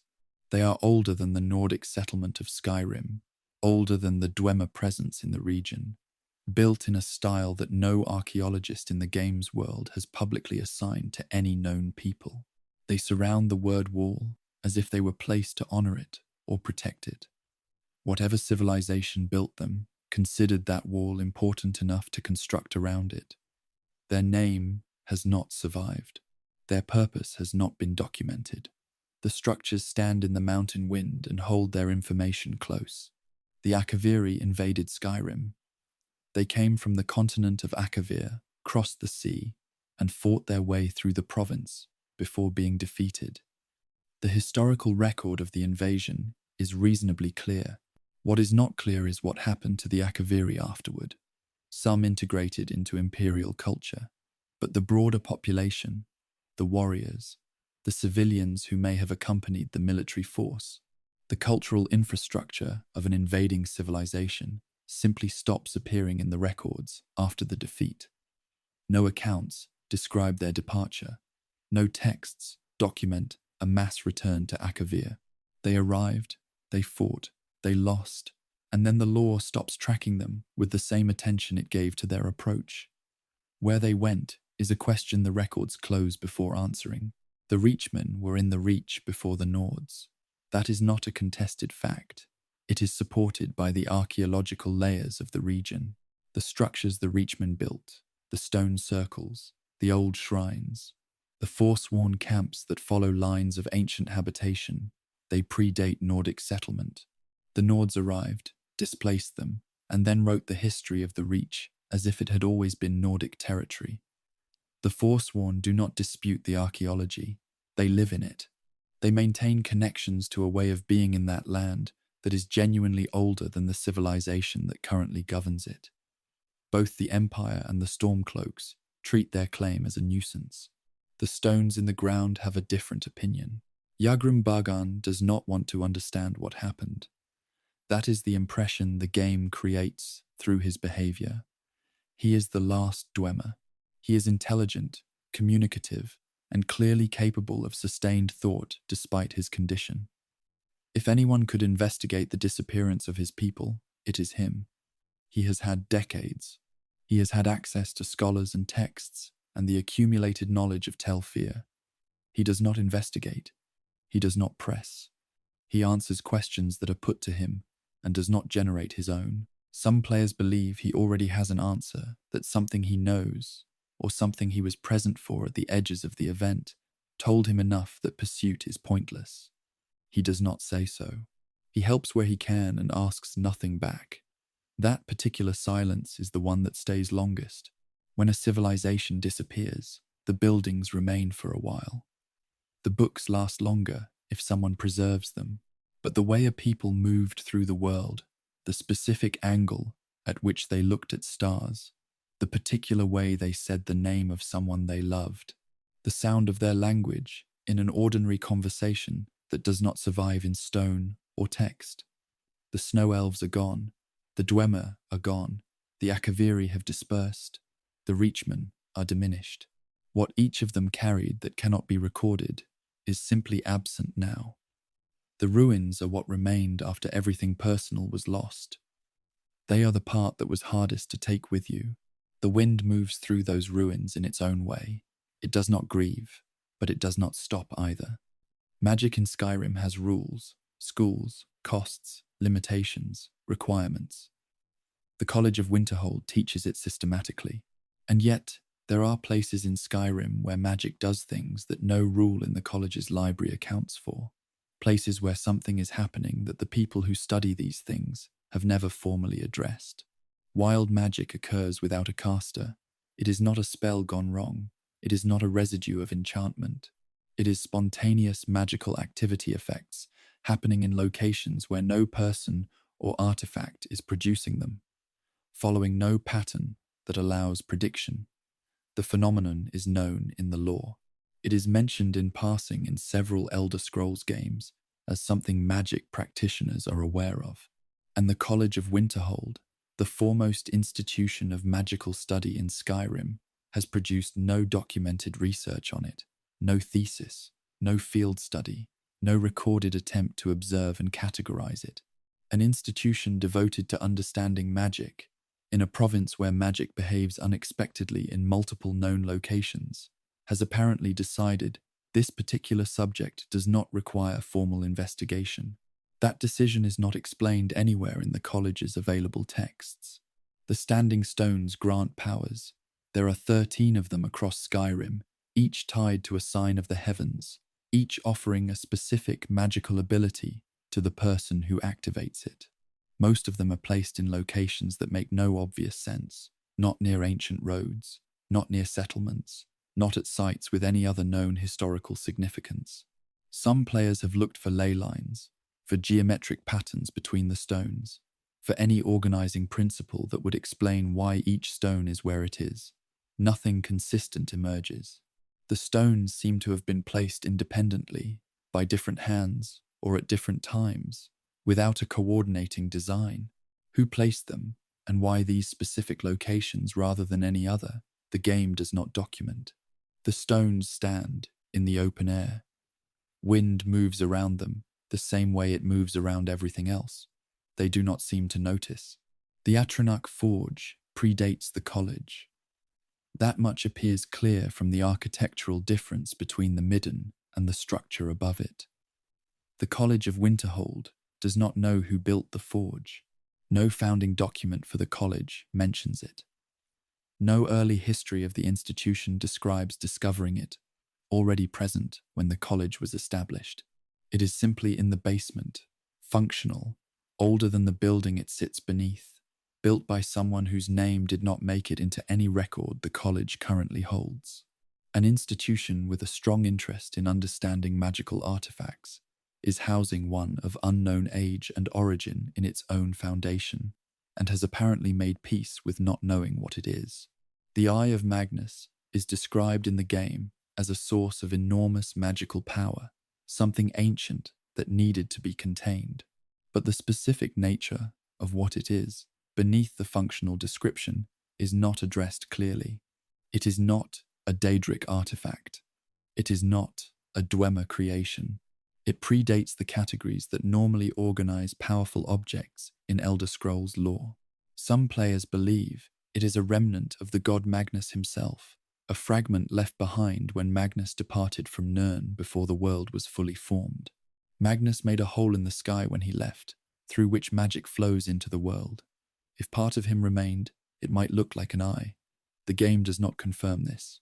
The eye exists without a clear origin, which for an object of that power is an unusual condition. Certain spell tomes in Skyrim describe effects that should not be possible. The game has established rules for magic schools, costs, the physical limitations of what different types of spells can do. But some of the oldest tomes, found in the deepest parts of Nordic ruins or in restricted sections of the college library, describe spells whose effects do not fit within those rules. They do not simply describe more powerful versions of existing spells. They describe different categories of effect, entirely things the established schools of magic have no framework for.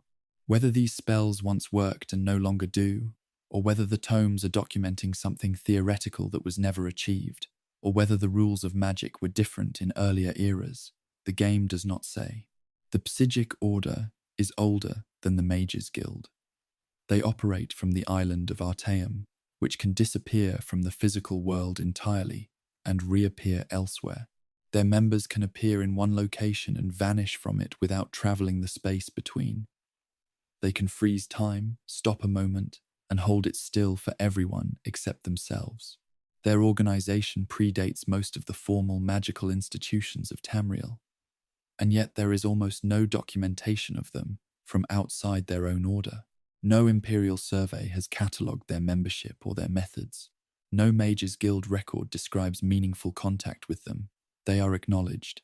They are consulted, occasionally, when the situation is extreme enough, and then they disappear again, back to an island that may or may not be in the world at any given moment. The Greybeards speak and the ground moves.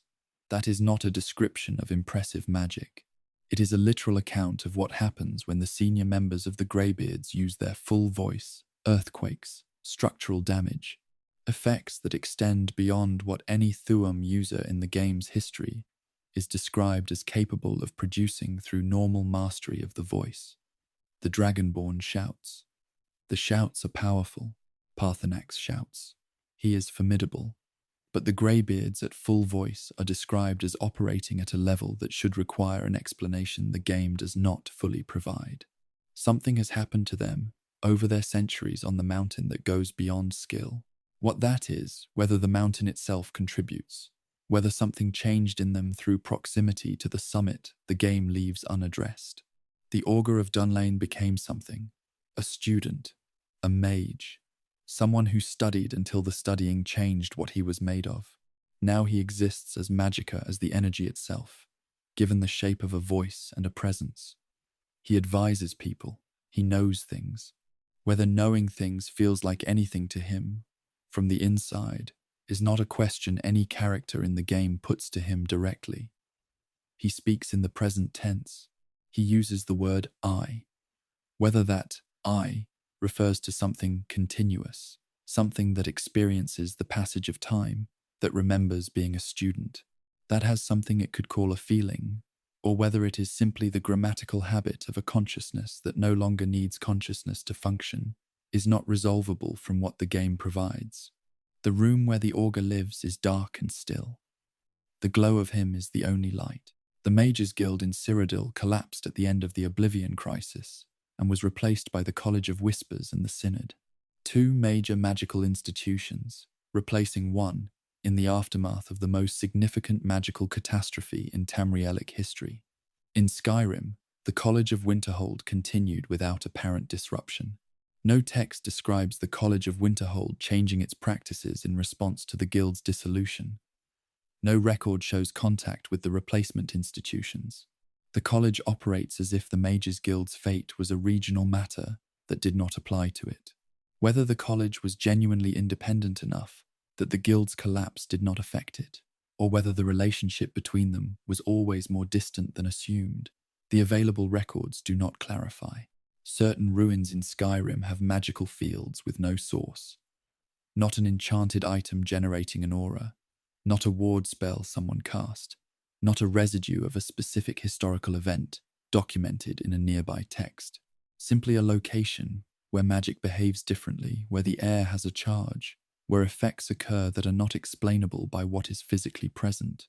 The college has maps of known magical anomalies in Skyrim. Whether those maps include these unexplained fields, or whether the college has chosen not to map what it cannot categorize, is not something the game shows directly. What magic comes from is not something any character in Skyrim explains satisfactorily. It flows from Magnus's departure, that is the mythological answer, and it is consistent across sources.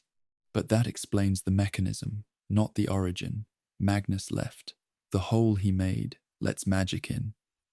But what is on the other side of that hole? What magic actually is before it enters the world? Whether it has any nature of its own, beyond being a force that mortals have learned to direct these questions, sit beneath all the ones the college is willing to address formally. Magic does what it does. It has been doing it since before anyone was around to name it. That may be enough. For now, it is at least enough to rest with. Death in Skyrim is not simple. It has destinations, conditions, and in some cases, alternatives. The soul does not always go where it was expected. Some do not arrive at all. Some arrive somewhere that has no name in any known theology. And some appear to stay exactly where they were, repeating themselves endlessly, in the place where the living keep walking past. Not every Nord goes to Sovngarde. That is the part the Nordic afterlife mythology does not always address directly. Sovngarde is for the honored dead warriors, heroes, people who lived and died in ways that the Hall of Valor recognizes. But what determines the outcome is not clearly defined in any single text. Some Nords die and go to Daedric realms, either by their own oath, through soul trapping, or through a bargain made at some point that the person may not have fully understood. Whether the person who died has any agency in that moment, any ability to choose or resist, is not addressed by the theology of Sovngarde or by the doctrine of any Daedric prince who claims souls. The soul goes somewhere. Who decided where is usually not documented. Something is inside a soul gem. The gem traps a soul, takes it from the body at the moment of death, and holds it inside a stone the size of a fist. The soul then powers whatever enchantment the gem is used for, sustaining a magical effect for however long the gem lasts. What the soul experiences during that time, whether it is aware, whether time passes from its perspective, whether the moment of trapping simply never ends, is addressed in a small number of in-game texts, and the accounts are not comfortable. Some mages who have studied soul trapping in depth describe it as a practice that warrants more ethical scrutiny than the general magical community has given it.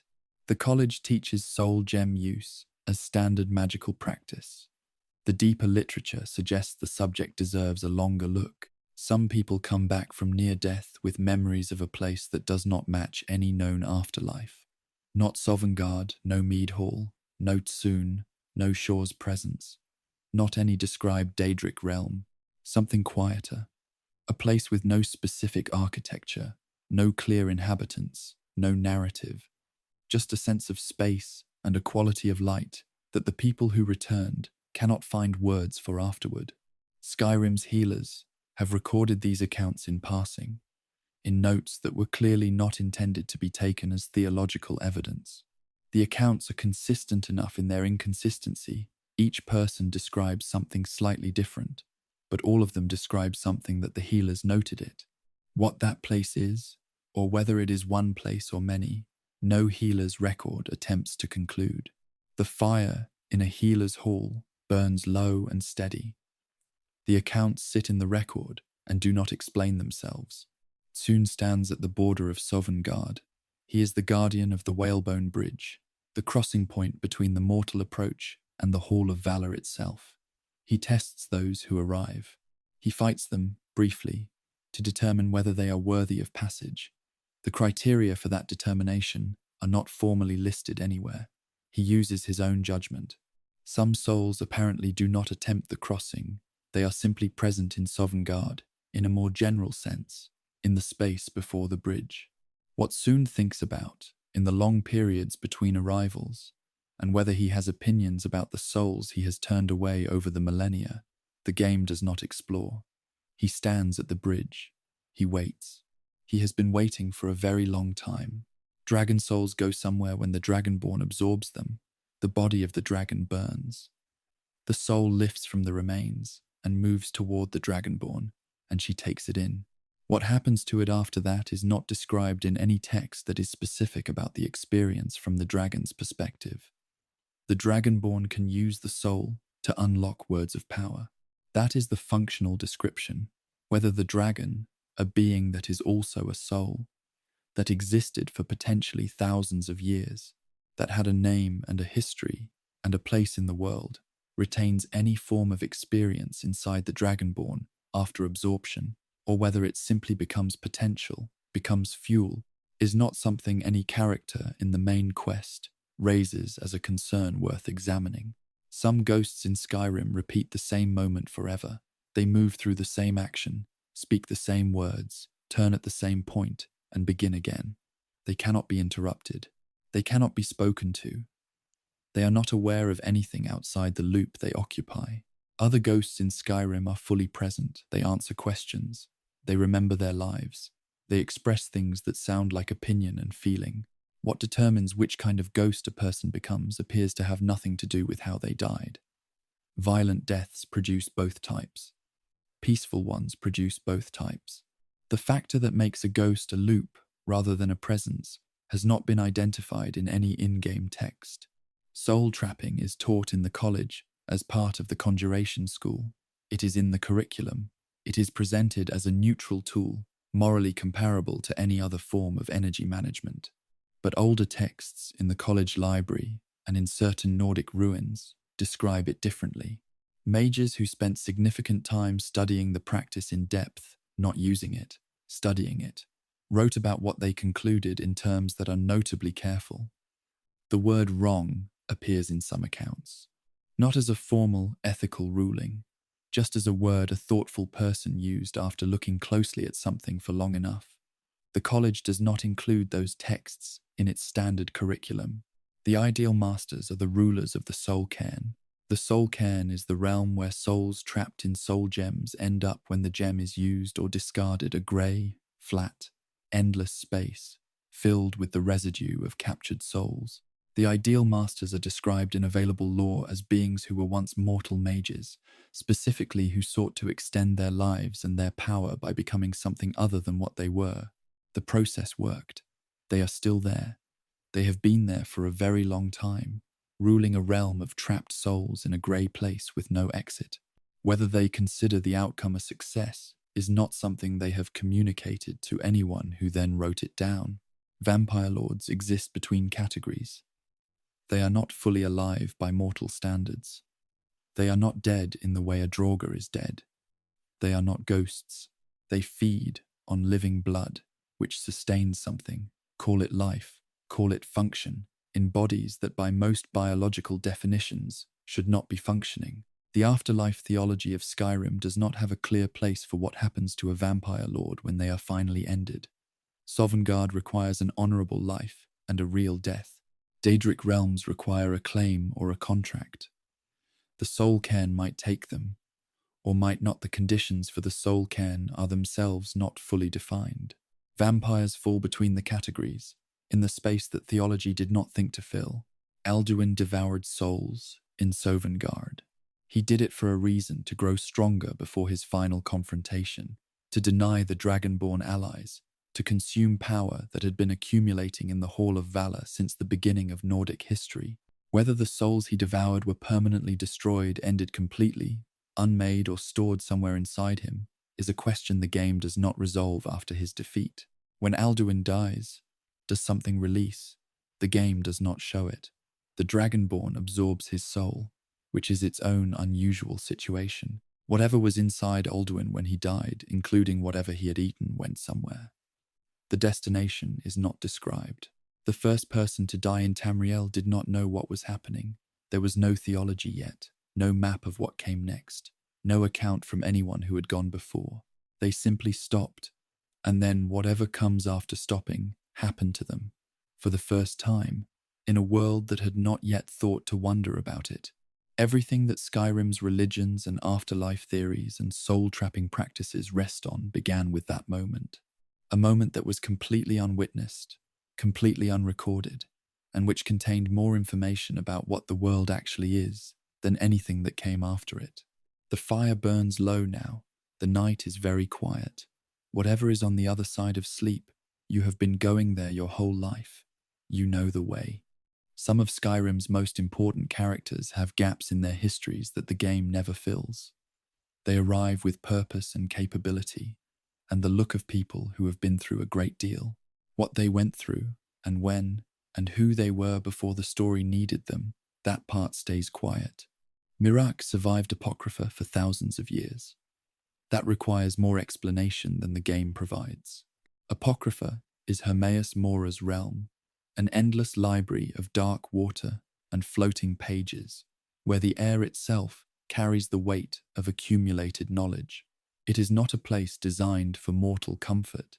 Mora keeps his servants because they are useful and discards them when they are not. Miraak was the first dragonborn. He turned against the dragons, made a deal with Mora, and retreated into Apocrypha before the Dragon War reached its end. He stayed there for thousands of years. He did not age visibly. He did not lose coherence. He plotted, planned, and maintained himself well enough to be a functional threat when the second Dragonborn arrived. What Mora fed him, what sustained him, what kept his mind intact across that length of time, the game describes none of it. Mora wanted him available. That much is clear. The specific arrangement that made availability possible is not. Esbern knew Alduin was coming back. He did not guess. He did not theorize loosely. He studied the Elder Scrolls and the ancient prophecies with enough precision that he understood what was approaching decades before it arrived. He spent those decades hiding in a rat hole in the Ratway beneath Riften, surrounded by locks and wards, waiting for something he knew was coming but could not stop alone. The other Blades who survived the Thalmor Purge did not share his certainty. Most of them scattered and went quiet. Esbern went to ground and kept studying. What specific text or combination of sources gave him the certainty he carried is never named in the game. He cites prophecy in general terms, the precise moment when he understood what he understood and what it felt like to know and be unable to act that stays inside him. The Ratway is cold and damp. He lived there for a long time. He kept his notes. Babette has 3 centuries of life before the Dark Brotherhood questline begins. She has been a child vampire for longer than most human civilizations last. In that time, she watched sanctuaries rise, burn, and be rebuilt. She watched listeners come and go. She watched the Brotherhood contract and expand across different political eras in different provinces. She learned alchemy to a level that makes her one of the most capable poisoners in Skyrim, and she carries all of it with a lightness that might be genuine peace, or might be the face she decided on a long time ago, because the alternative was something she had no interest in sustaining. She does not narrate her centuries. She mentions them occasionally, in passing, the way a person mentions a long journey they took once that they have no particular desire to describe in full. Serana is a daughter of Cold Harbour.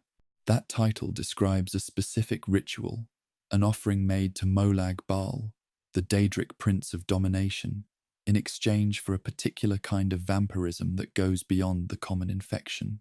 The ritual requires something from the participant and something from Molag Bal. What Molag Bal receives from the arrangement, why a Daedric prince of his power would consent to a direct transaction with a mortal, is not explained in the game. The power he grants daughters of Cold Harbour is significant. His reasons for granting it are not recorded in any text Serana has access to or is willing to share. She speaks about her past with care. There are things she describes and things she does not. The ritual is in the second category. Parthenax sat at the top of the throat of the world for centuries. He was alone for most of that time. He meditated.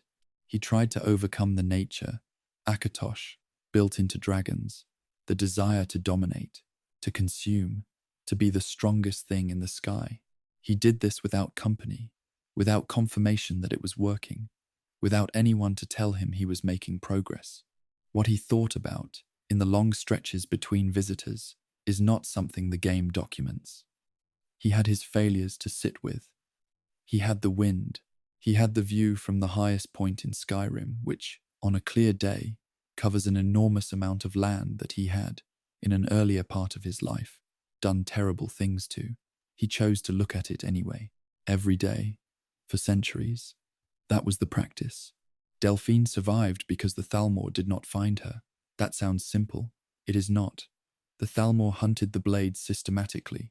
They had resources, informants, and the legal authority of the White Gold Concordat behind them. They found most of the blades they were looking for. Delphine went to Riverwood and became an innkeeper. She maintained a secret room behind a wardrobe. She kept records. She kept her equipment. She waited, in plain sight, in a small village, on a main road, for decades. The Thalmor's intelligence network, which was good enough to identify and eliminate trained agents across multiple provinces, apparently never looked at the innkeeper in Riverwood. Whether she had help or used a name they were not looking for, or simply made herself boring enough to be invisible, the game does not say. She survived.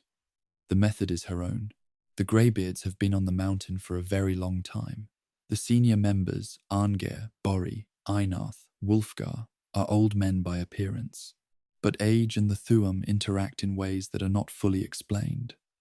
Men who have spent decades mastering a power that bends reality may not experience time the same way a farmer or a soldier does. The voice, used at full strength, affects the physical world dramatically. Whether sustained practice of the voice affects the practitioner from the inside, the way they perceive the passing of hours, the way they remember, the way they feel, the difference between 1 year and the next is not addressed in any text the game provides. They speak slowly, they move with patience. Whether that patience is wisdom or something the mountain did to them over time is not a question they have been asked directly. Mike, the liar, appears across Elder Scrolls games. He is in Morrowind, he is in Oblivion, he is in Skyrim. He does not appear to age between appearances. He knows things that break the boundary between the game world and the player, references to game mechanics, to previous entries in the series, to things that a character in a fictional world should not be able to know. He gives his name as Mike, and then adds that he is his own grandfather, which resolves nothing. He walks the roads of Skyrim alone, offering observations to anyone who speaks with him, and then continues on his way. Where he goes is not tracked. Where he came from is not documented. He exists in the world the way certain things exist, fully present, entirely unexplained, and apparently unbothered by either condition. Ancano wanted more than the college knew. He was placed in the College of Winterhold as a Thalmor advisor, officially an observer, practically a presence with no defined limit on what he could access. When the Eye of Magnus appeared, his behavior changed. He became possessive of it. He moved to isolate it. He eventually attempted to use it alone, in a way that made it clear he had a goal beyond what any reasonable definition of diplomatic observation would cover. What that goal was, in specific terms, what Ancano believed the Eye could do for him, for the Thalmor, for whatever he was actually there to accomplish. The game ends before he can explain it. He is stopped. He is gone. The plan he had goes with him. Mercer Frey deceived the Thieves Guild for decades. He was the guild master. He had access to everything, the vault, the contracts, the membership, the internal structure of an organization built around keeping secrets from outsiders. He used that access to steal from the guild consistently over a long period without being caught. He framed Carlia for the murder of the previous guild master. He maintained the deception through multiple leadership transitions, through changing membership, through the guild's declining fortunes that were in part a direct result of his theft. One man, decades. An organization of professional liars and thieves, none of whom looked at the guildmaster and identified the problem. The guild's failure to notice is, in its way, as interesting as Mercer's ability to hide. Professional deception works best when the people being deceived have reasons to trust you. Mercer gave them reasons. They kept them. The Dragonborn was on that road near Darkwater Crossing. They were captured. They were taken to Helgen. And then the dragon came. Everything that follows is documented: the power, the destiny, the long sequence of events that the main quest describes in detail. What is not documented is what came before, who the Dragonborn was, what they were doing on that road, whether they had family somewhere who noticed they did not come home, whether the road was chosen or ended up under their feet through a series of small decisions that felt ordinary at the time. The game gives the Dragonborn an origin point and no origin, a beginning and no before. They arrived on that road out of the player's own life and became someone. What they were before the cart started moving, the game leaves entirely to the imagination. That silence is yours to fill. It always has been. At the beginning of Elder Scrolls lore, before the empires and the wars and the ruins and the gods as mortals understand them, there is a story about how the world came to exist. It is not a comfortable story.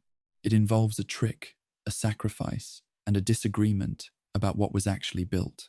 And it raises questions that the lore has never fully resolved. The world was made from a god's death, or what looked like a death. Lorcan was a spirit who convinced the other gods to create Mundus, the mortal world. He told them different things to gain their cooperation. The creation cost them. Building a physical world out of divine substance meant spending power they could not recover. Some gods lost so much in the making that they became the rules of nature rather than beings with will. When the other gods realized what Lorcan had done, they removed his heart. They cast it away. And the question of whether Lorcan considered this a loss or an outcome is not one the available lore answers cleanly.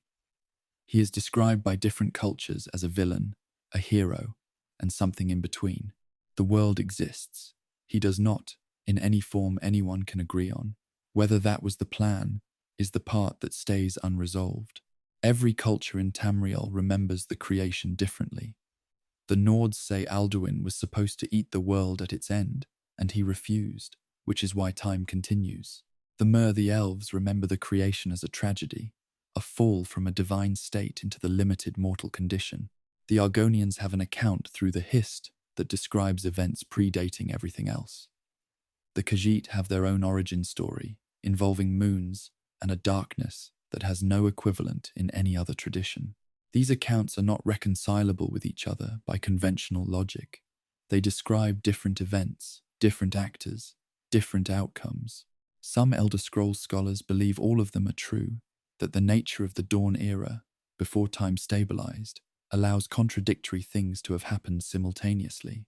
What that means for the nature of reality, the game does not press further. The stories exist. They do not agree. The Earthbones gave themselves to become the laws of nature. They were spirits, beings with will and awareness, who chose, at the moment of creation, to become something more fundamental. They became the rules that govern how plants grow, how weather moves, how seasons change. They are still present in everything those rules govern. They simply no longer have the kind of presence that allows speech or choice or response. Kine, the Nordic goddess of the wind, is said to have wept for them. They made a decision, and they cannot unmake it. Whatever they experience now, inside the operation of natural law, no mortal has ever been able to ask them. They do not answer. They simply continue, the way nature continues, without comment. The wind across the tundra is one of them. It has been moving since before Skyrim had a name. Lorcan's heart was separated from his body and thrown across the world. It landed in Morrowind, beneath a mountain, and became the source of the power that would eventually attract the Dwemer and shape the entire history of that region. The heart is described in some texts as still beating, still present, still doing something in the rock where it landed. Whether Lorcan experiences anything through that heartbeat, whether there is enough of him left, in whatever form, to be said to still exist, is a question the lore raises in several places without resolving. His body is gone, his heart is in a mountain. His name is remembered in most cultures as something complicated. Whether he is dead, waiting, or something that does not fit either word is the oldest open question in Elder Scrolls theology. The Hist remember creation. The Argonians describe their sacred trees as conscious, ancient, and possessed of a memory that extends back to the earliest periods of the world's existence. The Hist's account of creation, accessed through the Argonians, who commune with them, describes events that predate the existence of the other races, things that happened before Mer or Man walked Tamriel. No other source corroborates these accounts. No other source directly contradicts them either. The Hist have no reason that anyone has identified to fabricate their memory of the world's beginning. They are very old. They were there, or close enough to there, that the distinction may not matter. What they remember about the time before anyone else existed is not something they have communicated in terms any non-Argonian source has fully recorded. The oldest Nordic texts describe a sun that behaves differently than the one in the sky now. The accounts are fragmentary, the texts are old enough that preservation has been inconsistent, but they describe a light source with different qualities, different movement, a different relationship to the sky around it. Some scholars of Elder Scrolls cosmology believe this reflects the transition from the Dawn era to the current age, that the sun, as it exists now, is not the same as whatever illuminated the world before time stabilized, that the sky above Skyrim now is the sky after something changed, and what it looked like before that change is only accessible through texts old enough to have been written by people who saw the earlier version. Those texts are not specific enough to reconstruct what they saw. They only communicate that it was different. The stars are not stars in the conventional sense. In Elder Scrolls cosmology, the stars are holes, gaps left in the sky by the Magna Gei, the spirits who followed Magnus when he fled the creation of the world. Magnus left first, tearing a large hole through which magic flows. The Magna Gei followed, leaving smaller holes. Those holes are the stars. They are not light sources in the astronomical sense. They are absences, places where the barrier between Mundus and the outside let in light from whatever is beyond. Whether the Magna Gei, having left, look back through those holes at the world they abandoned, whether they can see through them, whether they have any awareness of what their departure produced, the lore does not address. They left.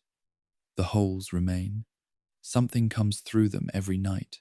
Chim is a concept in Elder Scrolls metaphysics that describes a state of awareness. A person who achieves Chim understands the fundamental nature of the world, that they are a character in a constructed reality, that the self they experience is nested inside something larger. This understanding typically causes the person to cease to exist, because the realization that you are not ultimately real tends to end the sense of self that keeps you present. A very small number of individuals in the lore are believed to have achieved Chim without ceasing to have held both the knowledge and the self simultaneously, and gained extraordinary capabilities as a result. Whether any character in Skyrim has achieved this without announcing it, whether someone the Dragonborn speaks to casually is operating from that state, is a question the game leaves entirely open and does not resolve. The towers hold the world together. They are specific structures, some natural, some built that anchor the fabric of reality in different regions of Tamriel. Each tower corresponds to a stone, a source of power that maintains its function. Some towers have already fallen. When a tower falls, the region it maintained destabilizes in ways that are difficult to predict and impossible to simply repair. The question of what happens if every tower falls, if the last anchor is removed from the world, is not answered in any lore source with confidence. Some scholars believe it would end the current age. Others believe it would end more than that. The towers that remain are still standing. For now, that is enough. The tribunal were mortal. Vivek, Almalexia, and Sothasil were Chima, a people, not gods. They used the tools Kagranak built and the power of Lorcan's heart to do something no mortal had documented doing before. They became divine. They were worshipped. They performed miracles. They maintained a civilization for thousands of years through the power they claimed. And the question of whether what they became was truly godhood, or whether it was a very convincing and very powerful imitation of godhood, produced by stolen energy from a dead god's heart, is one. The tribunal's own texts do not answer directly. They called themselves gods. They were treated as gods. Whether the universe agreed with that classification is the part that the law keeps turning over without settling. Before the gods decided to make something, there was a state the law calls the void, or something like void. A condition without form or time, or the rules that govern either. What that condition experienced, whether it experienced anything, is a question that cannot be answered, because answering it would require a perspective that predates perspective itself. The creation myths of Tamriel all begin at a moment after the beginning. They describe the first thing that happened, but not what preceded the first thing. The silence before the first word is the one thing all the traditions have in common. None of them fills it. They all begin speaking, carefully, just after the silence ends. This is where the quietest things live. Not the great unsolved questions of theology and history, not the gaps in political records, or the missing builders of ancient ruins.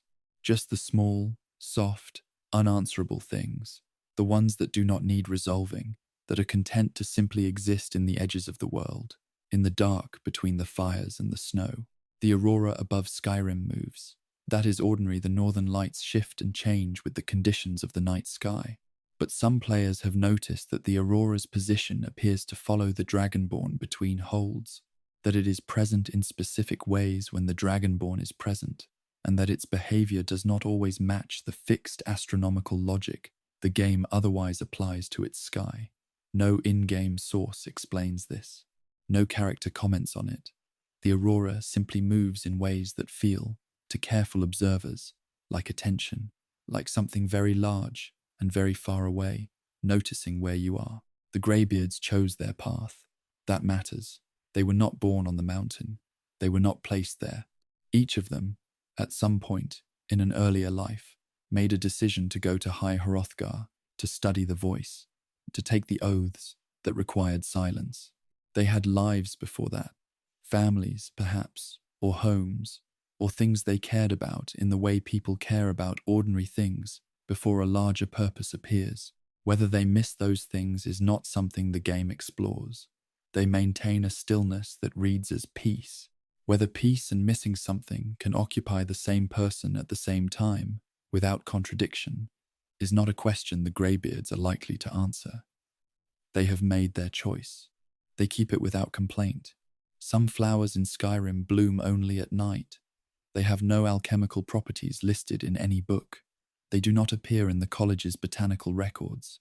They cannot be used in any potion. They serve no function the game's systems recognize. They simply open when the sun goes down and close when it comes back up. Something in them responds to the dark, and what they do with that response is to become, briefly, beautiful in a way no one catalogues or harvests or studies. They exist for themselves, in the hours when most things are asleep, in the parts of Skyrim that do not see much foot traffic. If you have ever walked a road in Skyrim after dark and seen them, you have seen something the game never required to be there. There is a sound on the tundra when the wind drops. Travelers describe it, not all of them, and not consistently, but enough that the accounts accumulate. Something just below the level of words, a frequency that the ear catches before the mind can name what it is. It does not feel threatening. It does not feel like weather. It feels, in the accounts that try to describe it, like something that has been speaking for a very long time in a language that predates the people who are now passing through it. The tundra has been there longer than the Nords, longer than any human presence in Skyrim. Whatever the sound is, it was there before anyone came to hear it. It will be there after. Dogs in Skyrim know things, not in a way that the game calls out directly, but players who travel with canine companions have noted a pattern. The dog moves toward the destination before the Dragonborn has chosen it, orients toward locations that are relevant before the map has been consulted, settles near things that turn out to matter. Whether this is the game's pathfinding producing the appearance of awareness, or whether it is something placed there intentionally, or whether it is simply what dogs do, which is to read the world through senses the people around them do not have, is not a question anyone in Skyrim is positioned to answer. The dog walks ahead. It usually knows the way. The greybeards listen to the wind. Arngeir describes it, the wind that is the voice of Kinnereth, the language of the sky, the medium through which the Thuum was originally given to mortals. They listen to it the way the Dragonborn listens to words for content, for instruction, for meaning. What the wind is actually saying, at any given moment, is not something Arngeir translates directly. He receives it. He responds to it. He describes the greybeards as hearing things in it that shape their understanding of what the Dragonborn should do. Whether the wind is Kynareth speaking, or whether it is something older that Kynareth also listens to, or whether the distinction matters at the level the greybeards are operating, he has not said. The wind says what it says. They hear what they hear. The fires in Skyrim's inns are warm. That sounds obvious. But there is a quality to them that players have described as disproportionate, a warmth that exceeds what the visible fire should produce, a sense of comfort that goes past the physical. Some players think this is intentional design, that Bethesda calibrated the inn interiors to feel safer and softer than the outside world, as part of the rest mechanic and the overall experience of coming in from the cold. Others think there is something older in it, that the wood used in Skyrim's hearths comes from forests that remember being alive, and that the burning of it releases something that the fire carries into the room. Whether that is lore or imagination is not a line the game draws clearly. The fire is warm. You feel it when you sit near it. That part is real. An unnamed child appears in 3 cities. She asks the same question each time, phrased simply, directed at the Dragonborn, waiting for an answer that the dialogue options do not obviously provide. She does not give her name. She is not part of any quest. She is not connected to any NPC family that can be identified. She is simply there, in different locations, asking the same thing, as if she has been looking for a specific person for a while, and is not sure yet whether she has found them, whether she is a ghost, a Daedric curiosity, a Psijic observer in a form that draws no attention, or simply an orphaned child who wanders and asks questions of strangers the game provides no answer. She asks, she waits, she moves on. The stars above Skyrim are arranged differently than astronomers in Cyrodiil record. The constellations do not shift the way they would if the difference were simply a matter of viewing angle from a different latitude. The arrangement is genuinely distinct star groupings that do not appear in imperial star charts, positions that do not correspond to what observers south of the Gerald Mountains document. Some scholars in the lore have noted this without explaining it. Skyrim looks up at a slightly different sky. Whether this is because something in the province, the Thuum, the ancient magic in the land, the proximity of the throat of the world affects the sky above it, or whether the sky above Skyrim was always its own sky, is not a question any astronomer in the game has answered. No one knows who the Dragonborn was before Helgen. That is true in the lore and true in the game's design. There is no family, no homehold, no name that was being used before the cart ride began. The Dragonborn arrives at the start of the game the way a person arrives in a dream, fully present, with a complete sense of self, and no explanation of how they got there. Whatever life came before the road near Darkwater Crossing is simply absent. No one in Skyrim recognizes them from before. No letter arrives from someone who knew them. No past reaches forward into the story. They were someone. They came from somewhere. The road they were on was going somewhere before the ambush changed its destination. What all of that was, The game leaves entirely in the space between what is shown and what the listener brings to it. Skyrim is still there. Right now, as you rest, the fires in the inns are burning low. Snow is falling on the tundra north of Whiterun. The wind is moving through the pass at Throat of the World, across stone that has been there since before the Nords had a word for mountain. The Draugr in their tombs are standing very still in the dark. The aurora is moving overhead in colours that have no name in any language. Somewhere in Blackreach, a dragon is waiting in the underground quiet, patient as the stone around him. The world is not gone. It is simply resting, the way everything rests, in the hours between one story and the next. It will be there when you return. It has always been there, warm and quiet, and full of things that are still, gently, waiting to be found. Sleep well.